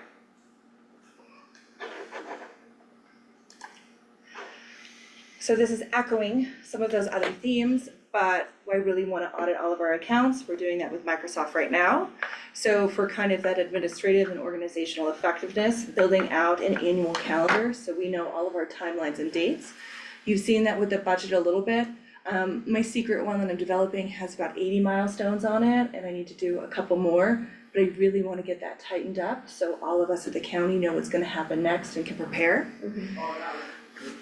With IT, we really do, and also with marketing and communications, we do want some changes. We want those changes to stick. They need to be slow, we need to have buy-in, and there needs to be training behind it. So I really want my department to be an agent of change management that's successful. Going back to the communications, I'm super interested in strengthening our joint information system. So when we are having a bad day, who are our partners in Lake County and within the region that we need to connect with? And how do we really do that transition and transfer of information so it's effective, it's timely, and it's relevant? And then going back to Lake County, I want to build that relationship that's both ways with the people here. These are our long-term goals, looking at that technology replacement cycle and asset management plan. I really want this to manifest in like a personnel provisioning policy, so I know when you staff member X come in, this is what your onboarding with technology is, and this is what you get. I'm going to strengthen Lake County's ability to communicate in multiple languages. And then again, reduce that reliance on external consultants, because we can do this if we can build to it. This is our really rad team. The directions was say, put in a picture of your department, and I was like, understood, got it. It was Justin's first day, and he's like, why am I here? He's the gentleman in the gray sweater. So one thing that I really want our community, our staff, and our commissioners to know about the ops department is the unmanageable amount of information that the five of us create daily with agendas, curating the packets, updating the website, social media, getting our newspaper posts, getting our legal postings, and then the standard operating procedures and all the other little bits and pieces and parts of information that we make daily. Whoa. And so sometimes it feels like the end of the world when you have a typo. And then I think back and I'm like, no, I made about 563 other things that were right. So I'm gonna let this capitalization go. But it's wild, you will see. This is the org chart. So ops goes to the county manager, then me, then we have Sandra as the executive administrative assistant, we have Sammy, who's our communications manager, and then we have our two IT specialists, Sebastian and Justin. Beautifully done. Thank you so much. Happy to. Any Do you have questions any for Liz? Mm-mm. Good job, Wow. concise. Do you like me to go after Do you mind, is that okay? lunch or? I don't mind at all. Okay, I'll do whatever you guys want. okay, Thanks, Candace. okay, Okay. alright. Thank you, commissioners, and just as a reminder for, Wait. Oh, okay. just for you guys, we have, is this government board of county commissioners, Cute. Thank Lake you. County Oh, look at Gov. that. 101, You guys are all fast. all the presentations, all the onboarding memos. Matt's eyes are still closed, we'll get there, Matt, you're important. The picture the Finn took was really good, maybe you can Maybe send we us should that get one. that, yes. I'd like to change my outfit for budget. Photoshop. Yeah, we can get a action Liz can shot of do you that. guys at the desk. Anyway, with that, so this morning's session. Yeah, it's 11:58 a.m. and this morning's work session is closed. Thank you. Thank you.